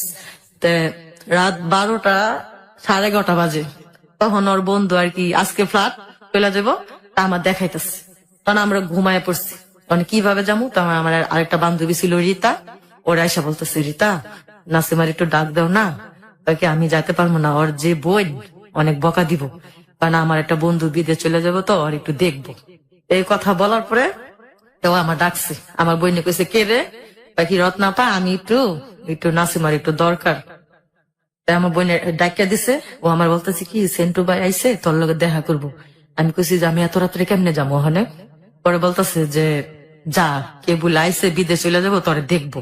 তখন আমি কই যামো যখন, আচ্ছা ঠিক আছে, তাহলে গেটের বাইরে বাথরুমের কথা কইয়া আইসি। আমার আপারে বলছি যে বড়পা আমি বাথরুমে যাইতাছি, একটু দেরি হইতে পারে। এই কথা বললে আইসা গেটের সামনে আইসা ওই ছেলেটার সাথে কথাবার্তা বললাম, দেখা সাক্ষাৎ হলো। বাকি ও কিন্তু খুব ভালো ছেলে, আর আপনি কষ্ট দেন না, আর ও আপনার খুব পছন্দ করে। আর আমি যাইতাছি গা, যদি আল্লাহ বাঁচায় রাখে তাহলে আবার দেখা হইব, আইসা দেখি যেন আপনাদের বিয়ে হয়েছে। এটা বইলা ও গেছে যে দোয়া করেন। আমি বললাম, আচ্ছা ঠিক আছে। এই কথা বইলা গেছে। যাওয়ার পরে আবার যখন সকালে অফিসে যেতেছি, বললো দেখো নাসিমা 8-9 মাস হয়ে গেছে আমরা ঘুরতেছি, ঘোরাফেরা না কইরা চলো আমরা সংসারী হয়ে যাই। তখন আমি বলতেছি আপনি কয় টাকা ইনকাম করেন, আপনি ঢাকা শহরে ঘর ভাড়া দিয়া আপনি বউ নিয়ে থাকতে পারবেন? পরে কয় কি দেখো তুমি তো গার্মেন্টসে কাজ করো, আমিও তো কাজ করি, তাই কাজ করো, দুজনে মিলে একসাথে চলাফেরা করি। আমি কাজ করেন তাহলে আমার বোনেরে বলেন যে আপা আমি তো নাসিমারে বিয়ে করতে চাই, আপনি কি বলেন? পরে কয় কি না তোমার আপা তো আমার কাছে তোমারে দিব না। আমি কে লেগে দিব না, আপনি এত সুন্দর একটা ছেলে, উঁচা লম্বা, স্বাস্থ্য মাস্টার সবই ভালো, তাই আপনার দিব না কি লিগা? তাই কি না চল আমরা দুজনে পালায় বিয়ে করে লি। আমি পালায় বিয়ে করবো, আচ্ছা ঠিক আছে, তাহলে আমি যখন বেতন পাবো তখন। ওই কথা না তোমার বেতন লাগবো না, আমি টাকা জমাইছি, তুমি আসো। যে আমি কই একা একা তো বিয়ে হয় না, তাহলে আপনি কিভাবে বিয়ে করবেন? আমার খালা আছে। তোর আপন খালা? না না, যে বাসায় ভাত খায়, ও আচ্ছা, ওই মহিলার আর কি খালা বলছে। বাসায় জানাতে চাচ্ছেই না? না জানাতে চাচ্ছে না, ওই যে ওনার ভিতরে যে একটু সমস্যা আছে। কি সমস্যা? ওই যে উনি যে হিন্দু। ও আচ্ছা, এটা আপনি জানতেন না? ওইটা তখনই জানতাম না। ও আপনিও জানতেন না? না, এই জন্যই তো আমি যে বারবার বলতেছি যে আমার বোনের সাথে আলাপ করেন, আমার আপনার বাবা মা নিয়ে আসেন। তারপর উনি আমার বলতেছে না যে আমি হিন্দু কিংবা তুমি মুসলমান। ঠিক আছে, বুঝছি। এটা না বলার কারণে তার আমি বলতেছি দেখেন আমার বাবা মা মারা গেছে, আমার বোনে কষ্ট করে মানুষ করছে। আপনি চাচ্ছেন ফ্যামিলিতে জানাইতে? হ্যাঁ হ্যাঁ হ্যাঁ। ও চাচ্ছে জানাবে না, কারণ হচ্ছে ওনার ভিতরে যে দুর্বলতা সেটা আমি জানি না। সেটা হচ্ছে যে এই কারণটা আমরা পাইলাম যে কেন উনি জানাতে চাচ্ছে না, যে আসলে তারা বিয়ে করলো কিনা ফাইনালি, বিয়ের পরে বিয়ে যদি হয়েই যায়, এরকম একটা ধর্মের একটা ব্যাপার যেখানে প্রকট আকার ধারণ করে এদেশে, এরকম অনেক জায়গাতেই হয়। তো সেই রকম একটা পরিস্থিতিতে কি হতে পারে, এটা কিন্তু আরেকটা নতুন দুয়ার খুলে যাচ্ছে এই গল্পের। আমরা খুব মর্মান্তিক জীবনের গল্প থেকে হয়তো কোনো আশার আলো দেখতে পাচ্ছি, হয়তো আবারও গিয়েও উল্টে হয়তো আরো দুঃখ হতাশার মধ্যে পড়ে যাবে। লেটস সি কি ঘটে, আমরা এখনো কিছুই জানি না। ওকে, আমরা এখন একটা ছোট বিরতি নিচ্ছি। প্রিয় শ্রোতা, আপনি শুনছেন আপনার প্রিয় অনুষ্ঠান হ্যালো 8920 জীবনের গল্প। আর যে সেতু আছি আপনার সাথে, এবং আমাদের আজকের অতিথি নাসিমাও রয়েছে। তার জীবনের গল্পটা শুনছি আমরা, এবং আরো মেজর পার্টস গুলো নিয়ে আমরা ফিরে আসব। আর ততক্ষণ কোথাও যাবেন না কেউ, আশা করছি। এবং এখানে আপনারা যারা আসতে চান, সবার জন্য একটা ফোন নম্বর আছে, সবার জন্য এই দারুণ মুক্ত, যেই যাবেন সেই আসতে পারবেন। যদি কিনা আপনার জীবনের গল্পটা অন্যের জন্য ইফেক্টিভ হয়, সেক্ষেত্রেই শুধুমাত্র। এবং আপনি ফোন করলে আমাদের টিম মেম্বার লোবান আপনাকে ফোন ব্যাক করে আপনার সাথে কথা বলে আপনাকে এখানে আসা নিশ্চিত করবে। ফোন নম্বরটা হচ্ছে 09613892। আবারও বলছি 09613892। অনেকেই হয়তো ফোন করেন, অনেকেই আমরা আস্তে আস্তে করে ফোন করে একটা সিরিয়াল মেনটেন করতে হয়। অনেকেরই ফিডব্যাক থাকে যেখানে ফোন করা হয় না। এগুলো আমি পার্সোনালি আমার ফেসবুক মেসেঞ্জারে পাই, সেখানে আপনারা লিখতে পারেন। অ্যাড্রেস হচ্ছে facebook.com/hetu.abcradio। এই মুহূর্তে ফেসবুকে, অর্থাৎ এবিসি রেডিওর যে ভেরিফাইড পেজটা আছে, সেখানে গেলেই আজকের অতিথির ছবি সহ একটা পোস্ট দেখতে পাবেন। সেখানেই আরজে সেতু পেজটা ট্যাগ করা আছে, সেটাতে লাইক দিয়ে কানেক্টেড থাকুন, এবং সেখানেই আপনার কোয়ারিজ গুলো আমি সরাসরি উত্তর দিব আপনাকে আরজে সেতু পেজে। আর আজকের পোস্টটা অনেক বেশি বেশি শেয়ার করুন, যাতে করে আপনার আশেপাশের সবাই, আপনার ফেসবুকের ফ্রেন্ডসরা জানতে পারে এবং এই শোটা শুনতে পারে। আর কমেন্ট করুন, সেগুলো পড়া হবে আই হোপ। তো ছোট একটা বিরতি নিচ্ছি। শুনছেন হ্যালো 8920 জীবনের গল্প। আরজে সেতু আছে এবং নাসিমাকে নিয়ে ফিরছি ঠিক একটু পরেই। হ্যালো 8920, হ্যালো 8920 জীবনের গল্প। প্রিয় শ্রোতা, আবারও স্বাগত জানাচ্ছি সবাইকে হ্যালো 8920 জীবনের গল্পে। আমি আরজে সেতু আছি এবং নাসিমাও আছে। নাসিমার জীবনের গল্পটায় আমরা যেখানে বিরতি নিয়েছিলাম ঠিক সেখান থেকেই ফিরবো, বাট তার আগে ফোন নম্বরটা আপনাকে বলছি, যেখানে ফোন করলে আপনি এই অনুষ্ঠানে আসতে পারবেন, বলতে পারবেন আপনার জীবনের গল্প। নম্বরটা হচ্ছে 09613892। আবারও বলছি, লিখেও রাখতে পারেন আপনি 09613892। আর আরজে সেতু নামে একটা পেজ আছে, যেটা ট্যাগ করা রয়েছে এবিসি রেডিও 89.2 FM এর ফেসবুক পেজে। এই মুহূর্তে সেখানে গেলে নাসিমার ছবি সহ একটা পোস্ট আছে, সেখানে আরজে সেতু পেজটা ট্যাগ করা আছে। এবং এই পোস্টে অনেক বেশি কমেন্ট করুন, তারপরে হচ্ছে পোস্টটা শেয়ার করুন, যাতে অন্যান্যরা জানতে পারে এবং অনুষ্ঠানটা শুনে আমাদের রেডিও স্টেশনের সাথে যুক্ত থাকতে পারে। ওকে, ফিরছি। আপনি যেখানে ছিলেন, যে আপনাকে বিয়ের জন্য বলছিল বারবার 8-9 মাস প্রেমের পরে, এবং তখনও বলেনি যে ও হচ্ছে হিন্দু ধর্মের অনুসারী এবং আপনি মুসলিম। যেটা একটা বিয়ে করতে গেলে, বিবাহ বন্ধনে আবদ্ধ হতে গেলে বাংলাদেশের মতো অনেক দেশেই হয়তো এই সমস্যাটা প্রকট হয়ে দাঁড়ায়। রিলিজিয়ন একটা বড় সমস্যা। সেখানে আপনারা কি করলেন? তারপর থেকে শুরু করুন। তখন আমি বলতেছি, দেখেন এখন তো আমি বেতন পাই নাই, বেতন পেলে ওই বলতেছে যে না, বেতন পাওয়া লাগবো না, আমি আমার কাছে টাকা আছে, আমি জমাইছি, আমি তোমার কাজ অফিসে নিয়ে বিয়ে করবো। পরে আমি দেখেন একা একা তো বিয়ে হয় না, সাক্ষী লাগে, লোক লাগে। আমি আমার খালা আছে, আমি কই কেমন খালা? আমি যে খালার বাসায় ভাত খাই, ওই খালা আমারে বলছে যে তুই নিয়ে আহিস, সমস্যা নেই, আমরা দিব। তাহলে আমার ওই বান্ধবীর সাথে আমি আবার মিশার পরে বললাম কি, চম্পা সেন্টু আমার এগুলা বলে, এখন তুই কি করছ? কয়তে বলে সবকিছু যখন হয়ে গেছে, প্রেম টেম হয়ে গেছে, তখন আর বাদ রাখবা কি দিঘা, যা বয়া পর। আমি কই কি তুই একটু আমার লগে চলিস? হ্যাঁ ভাই, আচ্ছা ঠিক আছে। আমি আর ও গেছি ওর সাথে। ও একটা সিএনজি ভাড়া করে নিয়ে এসছে। নিয়ে আসার পরে ও আমারে নিয়ে গেছে আরামবাগ, নিয়ে এসে আরামবাগ ওর খালার বাসায় নিয়ে এসে। ওর খালার আইনা বলতেছে যে খালা, আজকে আমি ওরে বিয়ে করবো, তুমি সবকিছু রেডি করো। তখন ওর খালাই কইলো যে ওর কি বাপ মা নাই? কইছে যে বাপ মা মারা গেছে, ওর বোন আছে, ভাই আছে। কইছে ভাই আছে, বোন আছে। ওই খালাটা কিন্তু জানতো যে ও হিন্দু, তারপর ওই খালাটা আমার বলে নাই। আচ্ছা, বলতেছে যে ওর বোন আছে, ভাই আছে, তুই হ্যাঁ কাছে কি না, কোয়া লাগবো না, আমরা নিজেরাই বিয়ে করবো। তেমন কথা তো না। আমি কইতাছি কি, আল্লাহ, আমার বাপ মারা গেল, মা মারা গেল, বোনে এত পাইলা দিলা বড় করলো, মানে আমার খুব চিন্তা হইতেছে এই কাজটা আমি করবো, এটা আমার বোন না অনেক কষ্ট পাইবো। আচ্ছা, এই কাজটা আমি করবো। আমি হ্যাঁ মানে এত অনুরোধ করছি, করার পরে উনি বলতেছে দেখো তুমি কি আমার ভালোবাসো নাই? আমি হ্যাঁ বাসছি, এখনো বাসি, আমি তো না করি নাই। যদি তোমার বোন যদি না শিকার আহে, আমি না শিকার এলে তখন আমরা পালাই বিয়া করবো, এখন দরকার নেই। পরে উনি কইতাছে দেখো আমি সবাই কয়ে লেছি, আমার বন্ধু বান্ধব সবাই আইতাছে, আবার তুমিও তোমার বান্ধবীরে বলছো, তুমি এখন আবার না করতেছো কে? চলো থাক, ওই বিয়া হয়ে গেলে পরে ঠিক হয়ে যাবো এরকম কথা। তারপরে ওই খালার মেয়েরে নিয়ে উনি মার্কেটে গেছে। মার্কেটে গেছে, এই শাড়ি ছায়া ব্লাউজ এগুলো নিয়ে আসলো, কিছু রান্না বান্না করলো। তারপরে আমার বান্ধবীর নিয়ে আমি অনেক কাঁদতাছি। আমি কই কি দেশ চিনি না, বাড়ি চিনি না, একটা পোলার সাথে রাস্তায় পরিচয়, এতে সম্পর্ক হয়ে গেল, এখন আমি তার সাথে আবার বিয়ে বসে যাবো। আচ্ছা, এই জিনিসটা খুব খারাপ দেখা যায় না চম্পা? কি খারাপ কি দেখস না, ছবিতে কি হয় বাস্তবে কি হয়, এগুলো আবার বলতেছে, কয় বয়া যায়, কোনো সমস্যা নাই। ও যদি আমারে কইতো আমি এমনি যাইতাম গা। আচ্ছা ঠিক আছে, তুই ওজন কইসস, তা যাক। তো ও রাত্রে আবার মেহেন্দি টেন্দি বাটলো, মেহেন্দি টেন্দি বাটতে আমার গায়ে লাগাইলো, লাগাইতে লাগাইতে অনেক কাজী অফিসে গেছে, কাজী আসে না। এমন করতে করতে কাজী আসে না আসে না আসে না আসে না, একবারে বুড় হয়ে যেতেছে গা, বুড় হয়ে যেতেছে, তাও কাজী আসে না। তারপরে আরামবাগের কোন এক নেতা না কি জানি, মানে মামা মামা বলে আর কি, খুব আর কি, ওই লোকের ধরে নিয়েছে ওই মহিলাটা। আইনা বলতেছে কি যে সেন্টু তো এই মেয়েরে খুব ভালোবাসে, তখন কাজী আসতেছে না গার্জেন ছাড়া, কয়ে গেছিল, ভাই আপনি একটু কাজ করেন, একটু কাজীটা নিয়ে আসেন। তাই বললো কি আচ্ছা ঠিক আছে। তো ওই লোকটা আমার কাজী আনছে, কাজী আনার পরে বিয়ে হয়েছে, বিয়ে হয়েছে। বিয়ে হওয়ার পরে আমরা রাত্রে ওই বাসায় ছিলাম, সবাই একসাথে ছিলাম, সবাই একসাথে থাকার পরে পরের দিন আমার বোন কইতেছে আল্লাহ ওই কই গেল, বাসায় আহে না, এটা সেটা। চম্পা বাসায় গেছে আমার বোন, এই চম্পার মারে জিজ্ঞেস করলো যে খালা চম্পার সাথে কি নাসিমা আইছে? নাসিমা তো দেখছিলাম, চম্পা নাসিমা কই জানি গেছে।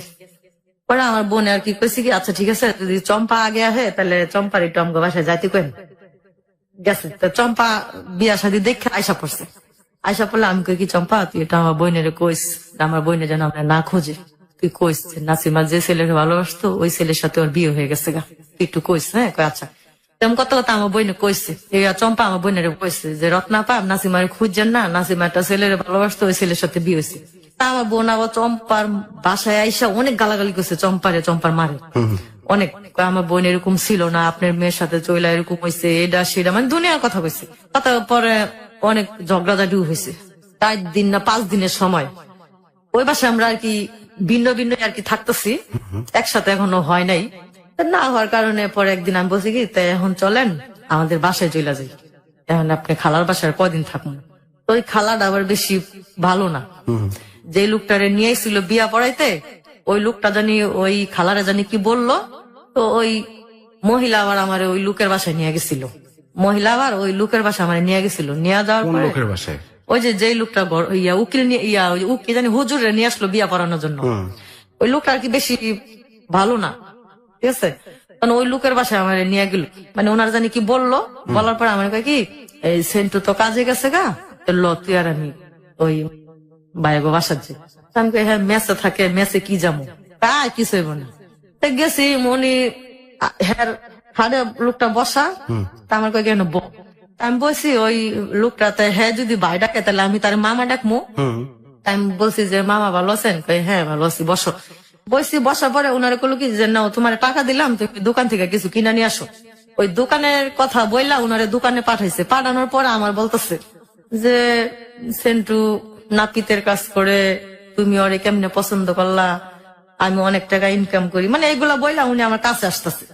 কাছে আসার পরে আমি বলছি সি মামা, তখন কি বিয়ে হয়ে গেছে? হ্যাঁ হ্যাঁ বিয়ে হয়ে গেছে। বলতেছি সি মামা আপনি এই কাজ, মানে বিয়ে হয়েছে ঠিকই, মানে এখন আমি জানতে পারতেছি না যে ও হিন্দু, কারণ ওর সাথে আমার এখনো মিলামিশা হয়নি আর কি, এই জন্য আমি বুঝতে পারতেছি না। তখন আমি বললাম সি মামা, মামা শব্দটা বুঝেন, মামা শব্দটা কি, আপনি যে আমার সাথে এই নোংরা কাজটা যে করতেছেন, সি। তখনকার থেকে আর কি ওই মহিলার প্রতি আমার একটা ঘৃণা আসলো। তো ওরা খালা জানে, তারপরে আমি ওনারে খালা বললাম, আর সেন্টুর সাথে আমার বিয়ে হইলো, কিভাবে আমার এখানে নিয়ে আসলো। আমি ওরা মানে ওনার যে কি জানি আনতে দিছে ওটার অপেক্ষায় না থেকে আমি বাইরে এসে পড়ছি।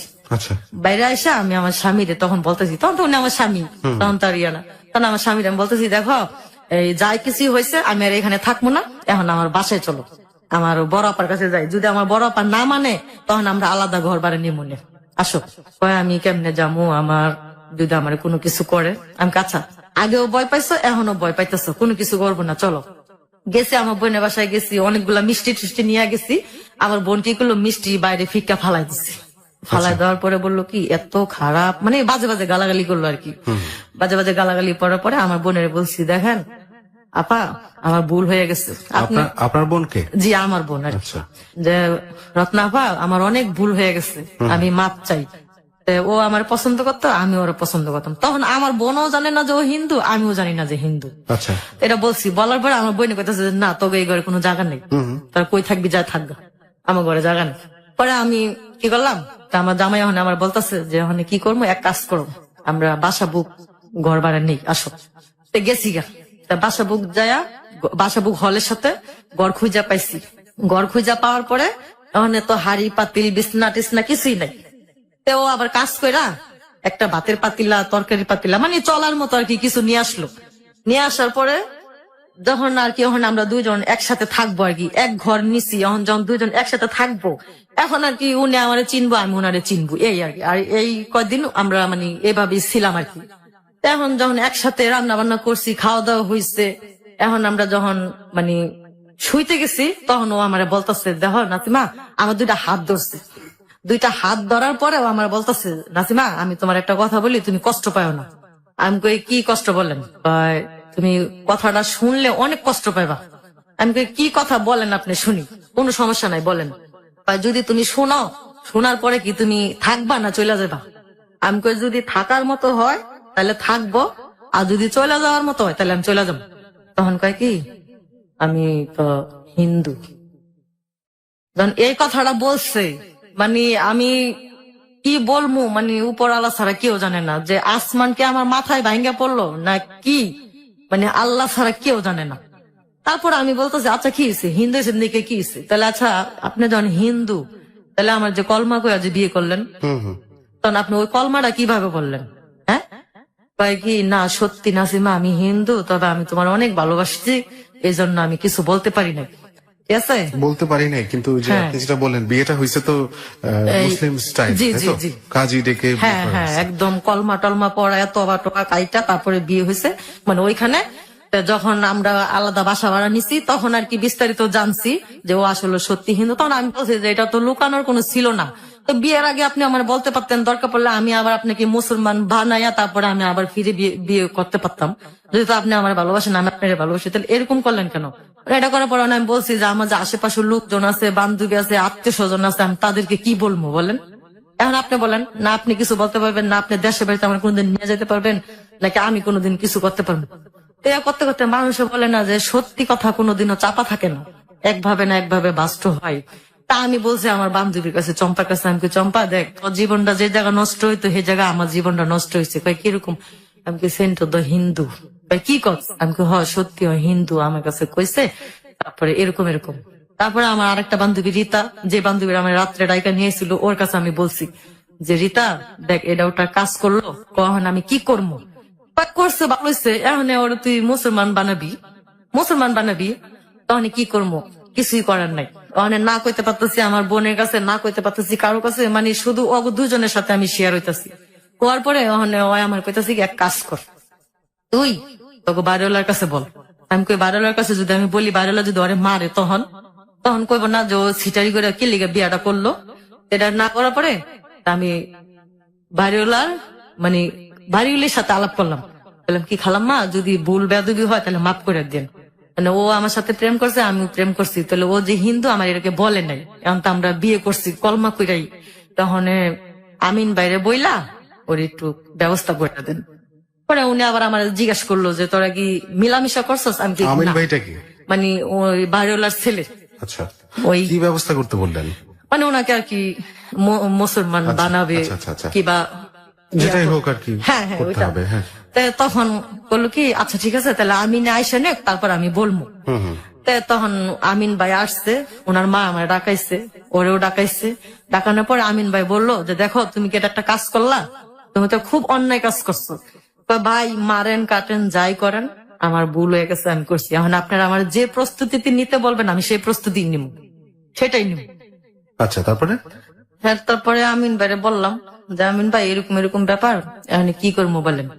তারপরে বললো যে তুমি কি কাজটা খুব খারাপ করলা, তুমি হলে এক জাত ও আর এক জাত, এটা যদি মানুষে শুনে তোমার এখন কি করবো কও। তারপরে বললো যে ভাই আমার ভুল হয়ে গেছে, আপনি আমার মাফ করে দেন, এখন আপনি আমার যে প্রস্তুতি নিতে বলবেন আমি সেই প্রস্তুতি নিবো।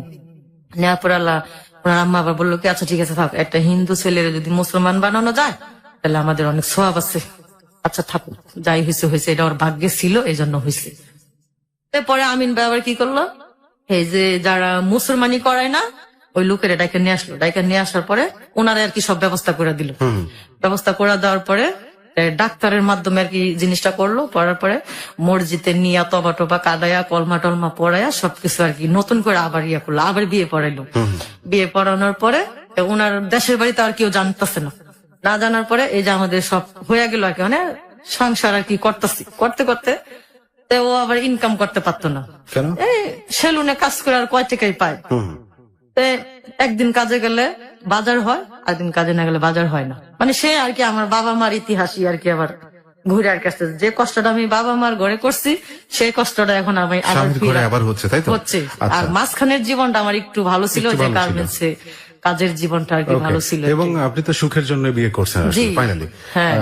তো দেখি আমরা এখানে আরো একটা বিরতি নিই। প্রিয় শ্রোতা, ও নিজেই বললো যে মাঝখানে জীবনটা একটু ভালো ছিল, যে জীবনটা আমরা শুনে ফেলেছি, এবং বিয়ে করলো, বিয়ে করেও সে শান্তিটাও পাই নাই।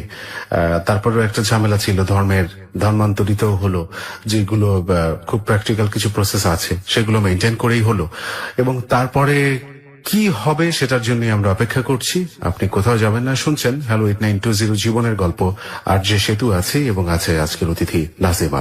ছোট একটা বিরতি নিয়ে ফিরে আসছি। হ্যালো 8920 জীবনের গল্প। হ্যালো 8920 জীবনের গল্প। স্বাগত জানাচ্ছি আপনাদের সবাইকে হ্যালো 8920 জীবনের গল্পে। আজকের অতিথি নাসিমার কাছে আমি ফিরছি। সংসার শুরু করলেন, অতিথির কাছে জি। ফিরছি। ওকে মুসলমানি করানো হলো অ্যাজ পার যে প্রসেস সেগুলো, তারপরে সংসার শুরু করলেন, বাট ইনকামের ব্যবস্থা ভালো না। জি না। আপনি তখন গার্মেন্টসে কাজ করেন? হ্যাঁ আমি গার্মেন্টসে কাজ করি। পরে এরকম কত টাকা পান গার্মেন্টস থেকে? না। ওই সময় কত পাইতেন? ওইখানকার সময় 4000 টাকা। আর ঘর ভাড়া নিয়ে আলাদা থাকছিলেন? হ্যাঁ। ঘর ভাড়া কত দিতেন? 900 টাকা। 900 টাকা। ওই 900 টাকা ঘর ভাড়া আমার হাজবেন্ড দিতে পারেনি। পারে নাই? পারে নাই। সেলুনে কি এত কম ইনকাম? মানে কি, হ্যাঁ, মানে সেলুনে 900 টাকা দেওয়ার মতো তো ক্যাপাবিলিটি ছিল না না? না না, উনি বাজারই করতে পারে নাই। একটা ভালো জিনিস খাইতে মন চাইলে, মুরগি টুরগি খাইতে মন চাইলে উনি খাইতে পারে নাই। আচ্ছা জি। ঠিক আছে, তখন আমি কাজে গেলাম। কাজে যাওয়ার পরে যখন উনি ভালোই থাকতো, কয়দিন আমাদের সংসার খুব ভালোভাবে চললো। চলার পরে মানে সেলুনের কাজ ছাইরা অনেক ধরনের কাজ খুঁজলো, যে দেখি পয়সা কোন জায়গায় আছে।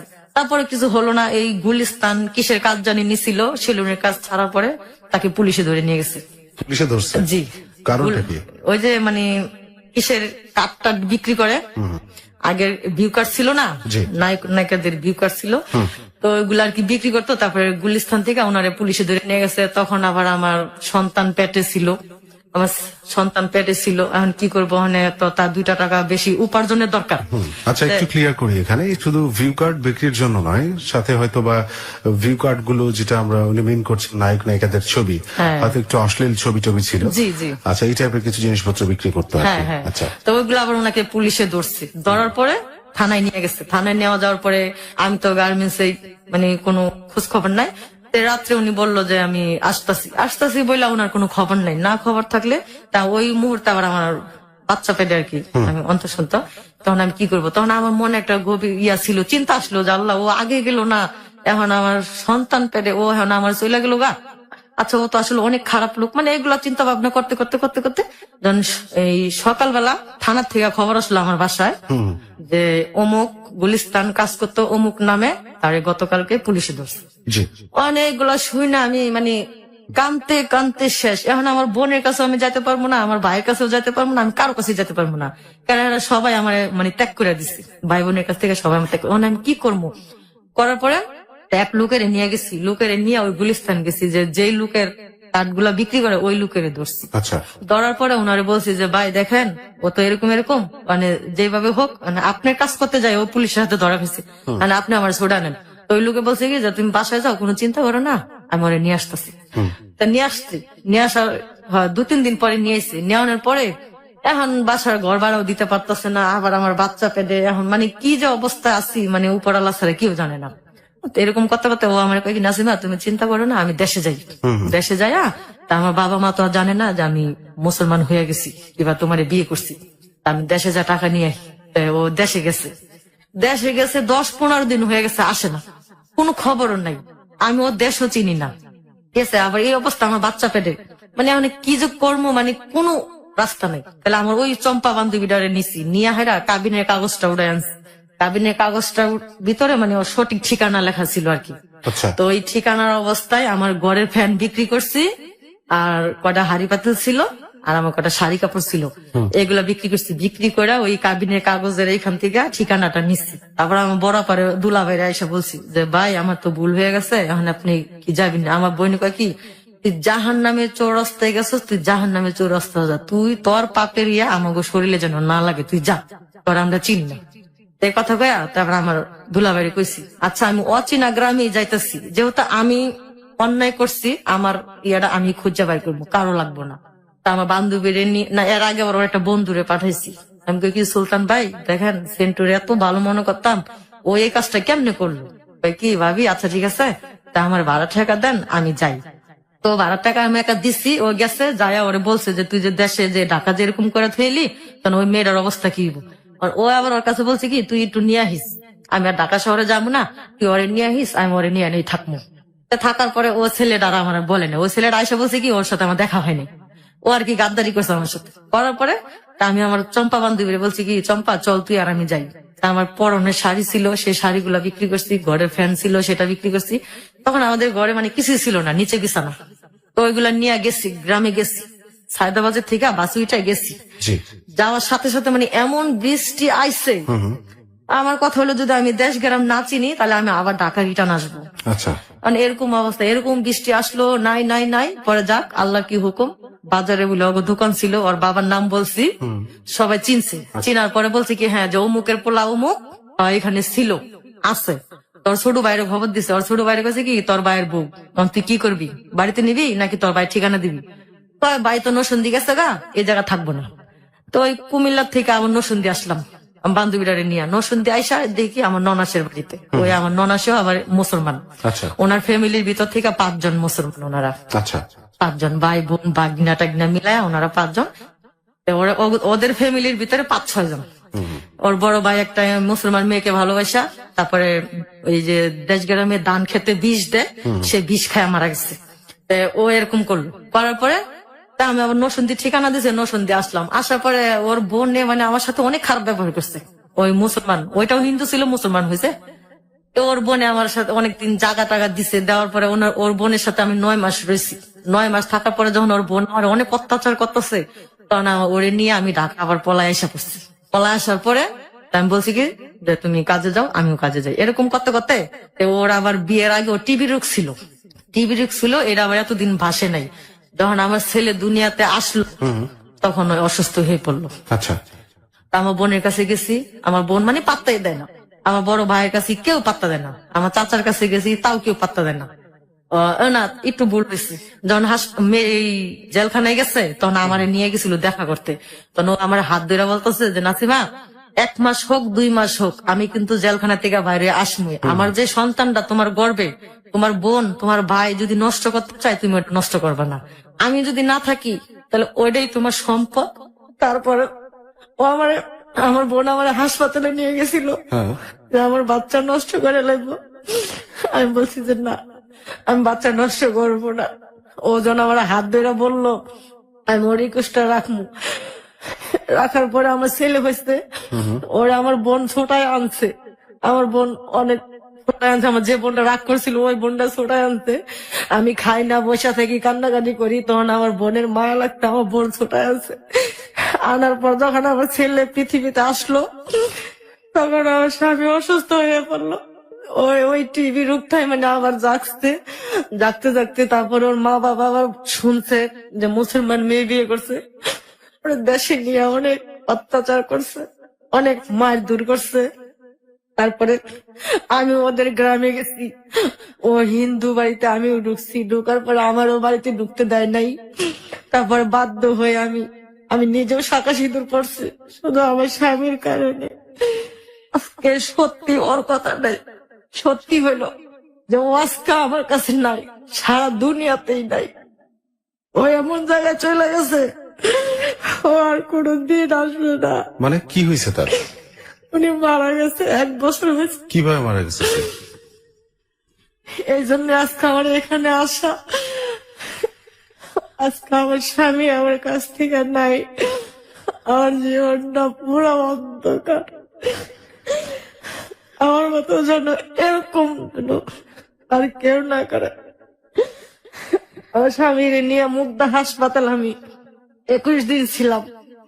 খালি রক্ত পরীক্ষা করে, পেশাব পরীক্ষা করে, এই পরীক্ষা করে, সেই পরীক্ষা করে, কোন রিপোর্টই ধরা খায় না যে উনি অসুস্থ। তারপর ডাক্তাররা নিজে থেকে মোয়াখালী প্রাইভেট ক্লিনিকে পড়েছে, মাথা থেকে পা পর্যন্ত এক্সরে করলো। সেই এক্সরে ধরা গেছে যে ওনার বুকে টিউমারের ভিতরে ওনার ক্যান্সার হবে হইতেছে। আচ্ছা, ক্যান্সার হইতেছে। আর ওর একটা দোষ ছিল কি, ও সারাদিন না খায়া থাকতো।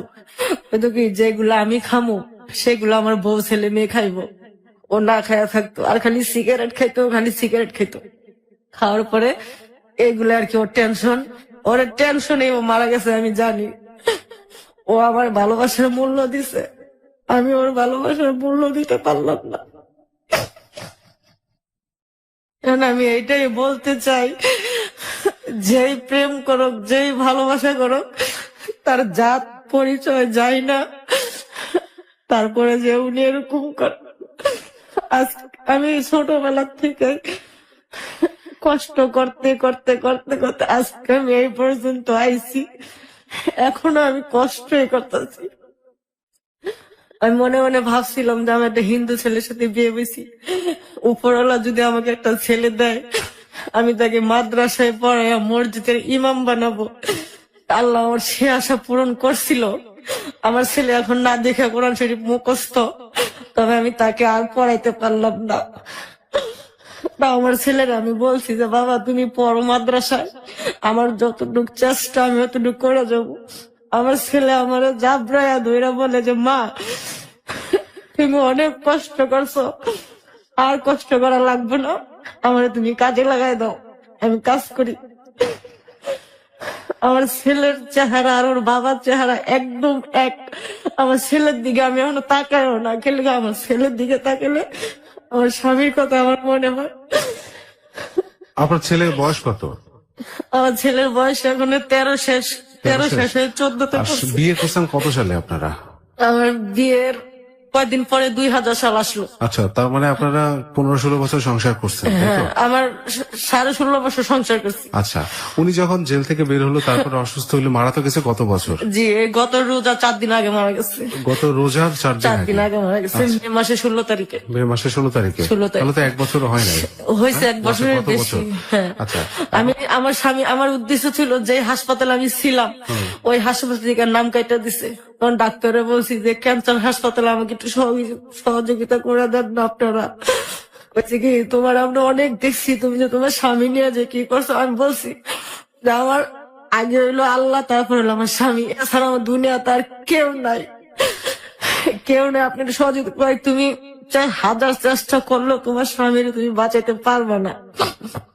তারপর আমি যেদিন বেতন পাবো গার্মেন্টস এ, আমি বলছি আমি যদি আজকে বেতন পাই আজকে আমার স্বামীর নিয়ে যাবো। আল্লাহর কি হুকুম, যেদিন আমি বেতন পাবো ওদিকে আমার স্বামী মারা গেছে।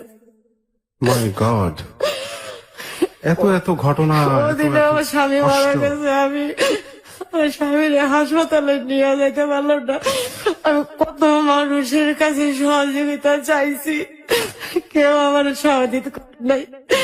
এমন লোক আমার বলছে যে তুমি আমাদের সাথে থাকো, তোমার 50,000 টাকা দিব। এমন লোকে বলছে যে তুমি আমাদের সাথে সময় কাটাও, তোমার 20,000 টাকা দিব। এই যে মানুষ টিভিতে দেখায়, অমুকে দেখায়, অমুক জায়গায় দেখায় যে গরিব মানুষের পাশে মানুষ দাঁড়ায়। আমার মানে আমার ধারণা হলো যে এই কথাটা ভুল, একবারে ভুল। মানুষ স্বার্থের কারণে কারো কিছু করে না। আমার জামাই আমার ভালোবাসার মূল্য দিচ্ছে, আমি আমার স্বামীর ভালোবাসার মূল্য দিতে পারলাম না। আমি ভালোবাসার মূল্য বাকি জীবন আমি এইভাবে কাটাই দিই। নাসিমা একটু শান্ত হন, আমরা একটা ব্রেক নেব এখন, একটু শান্ত হন, তারপরে আমরা ফিরে আসবো। বিরতি নেওয়ার সময় হয়ে গেছে। প্রিয় শ্রোতা, ওর একটা কথার জের ধরে আমি বলছি, অনেককেই আমি বলতে শুনেছি যে যখন মানুষ আসলে একেবারেই ছন্নছাড়া হয়, ওর কাছে আর কিছুই থাকে না ধরে বাঁচার মতো, তখন কিন্তু অনেক কিছু উপলব্ধি করে যেটা হয়তো আমরা সাধারণ অবস্থা উপলব্ধি করি না। যেমন আমার মনের কথা আমি কাউরে বলতে পারি না। আপনার মনের কথা শুনছে সবাই। প্রিয় শ্রোতা, ও উপলব্ধি করেছে যে মানুষ আসলে তার স্বার্থের প্রয়োজনেই হয়তো মানুষকে সাহায্য করে, এছাড়া আর কিছুই না। হয়তো বা এই উপলব্ধি হয়তো ওর মতো আরো অনেকেরই আছেন। যাই হোক, ছোট একটা বিরতি নিচ্ছি আমরা এই মুহূর্তে, এবং তারপরে ফিরে আসছে আবারও নাসিমাকে নিয়ে। এখনো শেষ হয়নি জীবনের গল্প, এখনো শুনবো মানুষের আমরা। পোশাকের আড়ালে যে কত কিছু লুকায় থাকে, যে যার সাথে না চলে তখন মানুষ বলা যায় না। ওকে, ছোট একটা বিরতি নিচ্ছি আমরা, সাথে থাকুন। হ্যালো 8920 হ্যালো 8920 জীবনের গল্প। প্রিয় শ্রোতা, আজকে শেষবারের মতো আপনাদেরকে স্বাগত জানাচ্ছি হ্যালো 8920 জীবনের গল্পে। আর যে সেতু আছে আপনার সাথে, এবং শুনছেন নাসিমার জীবনের গল্প। আমরা যেখানে বিরতি নিয়েছিলাম, কান্নায় ভগ্ন একটা মানুষ এখনো কাঁদছেও, আমরা ওর কান্নার শব্দ পাচ্ছি, আমি পাচ্ছি স্টুডিওতে। আমি জানি না আপনারা পাচ্ছেন কিনা। একেবারে শুরু থেকে ওর জীবনটা কিন্তু কান্নার ছিল, এখনো পর্যন্ত কান্নার। এই কান্নার জীবনটা থেকেও বের হয়ে আসুক। যাই হোক, এটা আমরা, আমার মতো আপনারা সবাই চান, আমি জানি। যাই হোক, আমার শুভ কামনা এবং আপনাদের দোয়া ওর সাথে থাকবে, আমি জানি। কিন্তু এখনো গল্পটা শেষ হয়নি, আমরা শুনবো। ওর ছেলের কথা বলছিলে, এবং ও বারবার একটা কথা বলছে যে আমার স্বামী আমাকে মূল্য দিয়েছে তার ভালোবাসার, বাট আমি পারিনি। কিন্তু কেন কেন বলছেন আপনি? আমার স্বামী আমার ভালোবাসার মূল্য দিতে, কারণ ওনার বাবা মা যখন জানছে যে মুসলমান মেয়ে বিয়ে করছে, তখন ওনাকে টাকা দিছিল, পাসপোর্ট করে দিছে উনি যেন ইন্ডিয়া চলে যায়।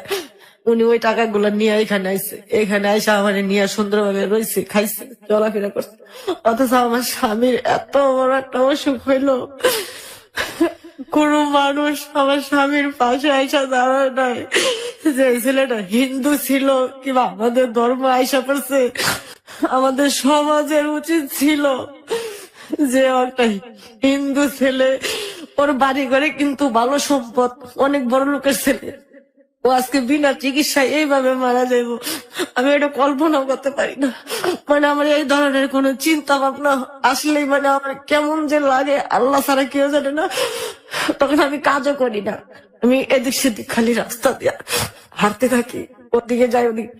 আমি যখন রাত্রে শুয়ে যখন কান্দি, মানে ওনার স্মৃতিগুলা যখন আমার মনে হয়, আমার ছেলে তখন আমার চোখের পানি মোছাই দেওয়া গায় কি, মা আব্বা নাই দেখে কি আমি আছি, আমি তোমার বড় হয়ে কোনো কষ্ট দিব না মা, তুমি কাঁদো না মা। আমার ছেলে এগুলা বলে। আমার কষ্ট একটাই, যে আমার স্বামীর পাশে আমার পাশে কেউ দাঁড়াইলো না, কেউ না। আমি সত্যি কথা কি বলবো, লজ্জা রেখে লাভ নাই। আমি মানুষের কাছে হাতও পাচ্ছি, কেউ আমারে 10 টাকা দিছে, কেউ আমারে 5 টাকা দিছে, কেউ আমারে 100 টাকাও দিছে। অথচ যখন আমার স্বামী, আমি তাকে একটু কিচ্ছু আইনা খাওয়াইতেও পারি নাই, ডেলে ডেলে মরিচ ভর্তা করে ভাত খাওয়াইছি, ওইগুলো তাও খায় নাই। মানুষের ঘরের থেকে একটু তরকারি চাই না দিছি, কয় তুমি খাও, সারাদিন তুমি কাজ করে এসো, তুমি খাও, আমার খাওয়া লাগবো না।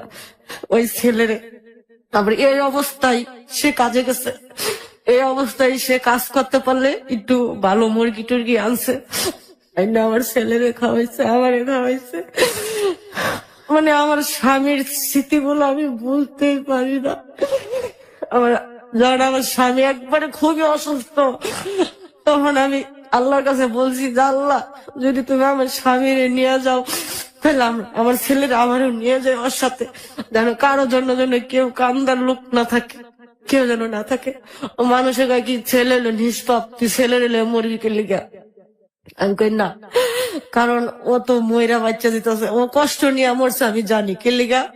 ও আমার ভালোবেসে বিয়ে করছে, একটা কাপড় দিতে পারে নাই, একটু তেল দিতে পারে নাই, সাবান দিতে পারে নাই, ঘর ভাড়া দিতে পারে নাই, ছেলে নিজেও কোনোদিন একটা নতুন শার্ট প্যান্ট কিনতে পারে নাই, স্যান্ডেল কিনটা ঘুরছে, তারপর ভালো মন্দ জিনিস একটা খাইতে পারে নাই। মানে ও খুব এই টেনশনে আমার মনে হয় যে ও মারা গেছে। আর আরেকটা কথা সবার কাছে কই, মানুষ যত দুঃখে থাকবে আপনারা সবাই তার পাশে আগায় আসবেন। আমার কথা আমি বলতেছি না, আমার জীবন তো শেষই। আমি আর অন্য কোনো ছেলেদের সাথে আমার জীবন জড়াবো না। আমি এইভাবে আমার স্বামীর ভালোবাসার দাম দিয়ে যাব বাকি জীবন, যতদিন আল্লাহ আমার বাঁচায় রাখবো। আমি এইভাবেই থাকবো। আমার ছেলের জন্য আপনারা সবাই দোয়া করবেন যেন আমার ছেলেটা ভালো হয়, মানুষের মতো যেন মানুষ হয়। আরেকটা কথা, বাবা মার সম্পদ কিন্তু তার সন্তানে পায়, পায় না? পায়। অথচ আমার শ্বশুর বাড়ি আমার ছেলের তার বাবা সম্পদ দিব না। যদি আপনারা পারেন আমার ছেলের সম্পদ আমার ছেলের নিয়ে দিয়েন, এতটুকু সহযোগিতা আপনারা আমাকে করেন। আমি আমার সুখের জন্য বলতেছি না, আমার ছেলের সুখের জন্য বলতেছি, যেন তার বাবার বিটাটা সে পায়, নাইলে তার কিছুই নাই। আপনারা এখন আছেন কোথায় এবং আপনি কি সে গার্মেন্টস এর কাজ করতেছেন? জি, আমি এখন গার্মেন্টস। আর আপনার বোনদের সাথে ভাইদের সাথে কোথাও কোনো আমার সেই বড় connection নেই? বোনটা মারা গেছে। বড় বোনটাও মারা গেছেন? জি, সে বড় বোনটা মারা গেছে। আর আমার বড় ভাই লালবাগ থাকে, কামরাঙ্গীরচর। আমি আর আমার ছেলে এখানে থাকি। আমার ছেলে বর্তমানে একটা জ্বালাইয়ের কাজ করে ওইখানে। এবং ওকে পড়াশোনা করাচ্ছেন? না, পড়াশোনা ছেড়ে দিছে তো। ছেড়ে দিছে? জি, মাদ্রাসায় কোরআনের হাফেজ না দেখা কোরআন শরীফ মুখস্থ ছিল, বলতে পারে। এখন আর কি পাগড়ি নিত। এরকম টাইম ওর বাবা মারা গেছে। তখন আমার ছেলেরা আমি তাও বলছি যে বাবা আমি গার্মেন্টস চাকরি করে আমি তোমার এই আশাটা পূরণ করবো, তুমি যাও। আমার ছেলে দেখে যে আমি রাত্রে যাই, সকালবেলা আসি, 3,500 টাকা ঘর ভাড়া, মাদ্রাসার বেতন 2,000 টাকা। তারপরে আমার এমনি আমি যাবি খরচ আছে। আর আমার ছেলে করতেছে মা পরীক্ষার ফিস আছে 300 টাকা করে। মা তুমি তো পারবা না, আমি কাজে ঢুকে যাই, তুমি যতটুকু চেষ্টা করার চেষ্টা তো করছোই, আল্লাহ তো দেখছে। গার্মেন্টস এ কত বেতন পান আপনি? আমার গার্মেন্টসে 7,500 টাকা বেতন। আচ্ছা। আর যদি ওভার টাইম করি তাহলে 8,000-9,000 টাকা পড়ে। 8,000-9,000 টাকা পড়লে মানে একদম খাইয়া খাইয়া সমান সমান। আচ্ছা। এটাই আর কি, আর কোনো কিছু না। আর আমার ছেলে বলতেছে যে মা আমি কাজ করি, আমার পড়ালেখা লাগবো না, আল্লাহ আমার ভাগ্যে লেখে নাই, ঠিক আছে আমি কাজ করি, তুমি আমার বাধা দিও না। তবে আমি আমার ছেলের দিকে মানে তাকাইতে পারি না। আমার জন্য আমার ছেলের জীবনটা নষ্ট, আমার জন্য আমার স্বামীরা সারা পৃথিবী ছাইরা গেল গা। আপনাদের কাছে এতটুকু অনুরোধ, আমার ছেলের যেন তার বাবার সম্পদটা যেন ফিরা পায়, এতটুকু ব্যবস্থা আপনারা করে দিন। ওরাও স্বীকার যাইতেছে যে সম্পদ পাইবো না। আচ্ছা, ওরা কি বলছে, দিবে না? না, ওরা বলছে যে ও নাকি সম্পত্তি বিক্রি করে গেছে। তো ও যদি বিক্রি করে যেত তো ওকে আমাদেরকে কোনোদিন বলতো না। না, এখন যদি আমরা দেশে যেতে চাই আমাকে দেশে যাইতে না করে, আচ্ছা, হুমকি দেয়। তারপরে যদি ফোন দেয় ফোনও ধরে না, এই ফোন ধরে না। তারপরে 3-4 বার ফোন দেওয়ার পরে ধরছে। আমার ছেলে ফোনে বলছে যে কাকা আমার একটা কাজ জোগাড় করে দেন না, বলছে এই নাম্বার আর কখনোই ফোন দিবা না, এটা বইলা রেখে দিচ্ছে। আচ্ছা, এটা তো না বলে অন্তত এতটুকু বলতে পারতো সে একটা কাজ চাইছিল। আচ্ছা, এটা তো সাধারণ একটা মানবিকতা। আত্মীয় স্বজনের এই অ্যাটিটিউড গুলো আসলে মানে আশার উপরে বা আশার অতীত বা এগুলো কেউ আশা করে না। অ্যাটলিস্ট একটা কাজের সংস্থান করে দেওয়া যেত। আমি মানে একটা এক্সাম্পল দিচ্ছি, এরকম সহস্র ঘটনা ঘটে এদেশে, ঘটতেই থাকে। মানুষ আসলে কেন জানি সবকিছু চাপে মানে হিউম্যানিটিটাকে লস করে ফেলেছে তাদের জীবন থেকে।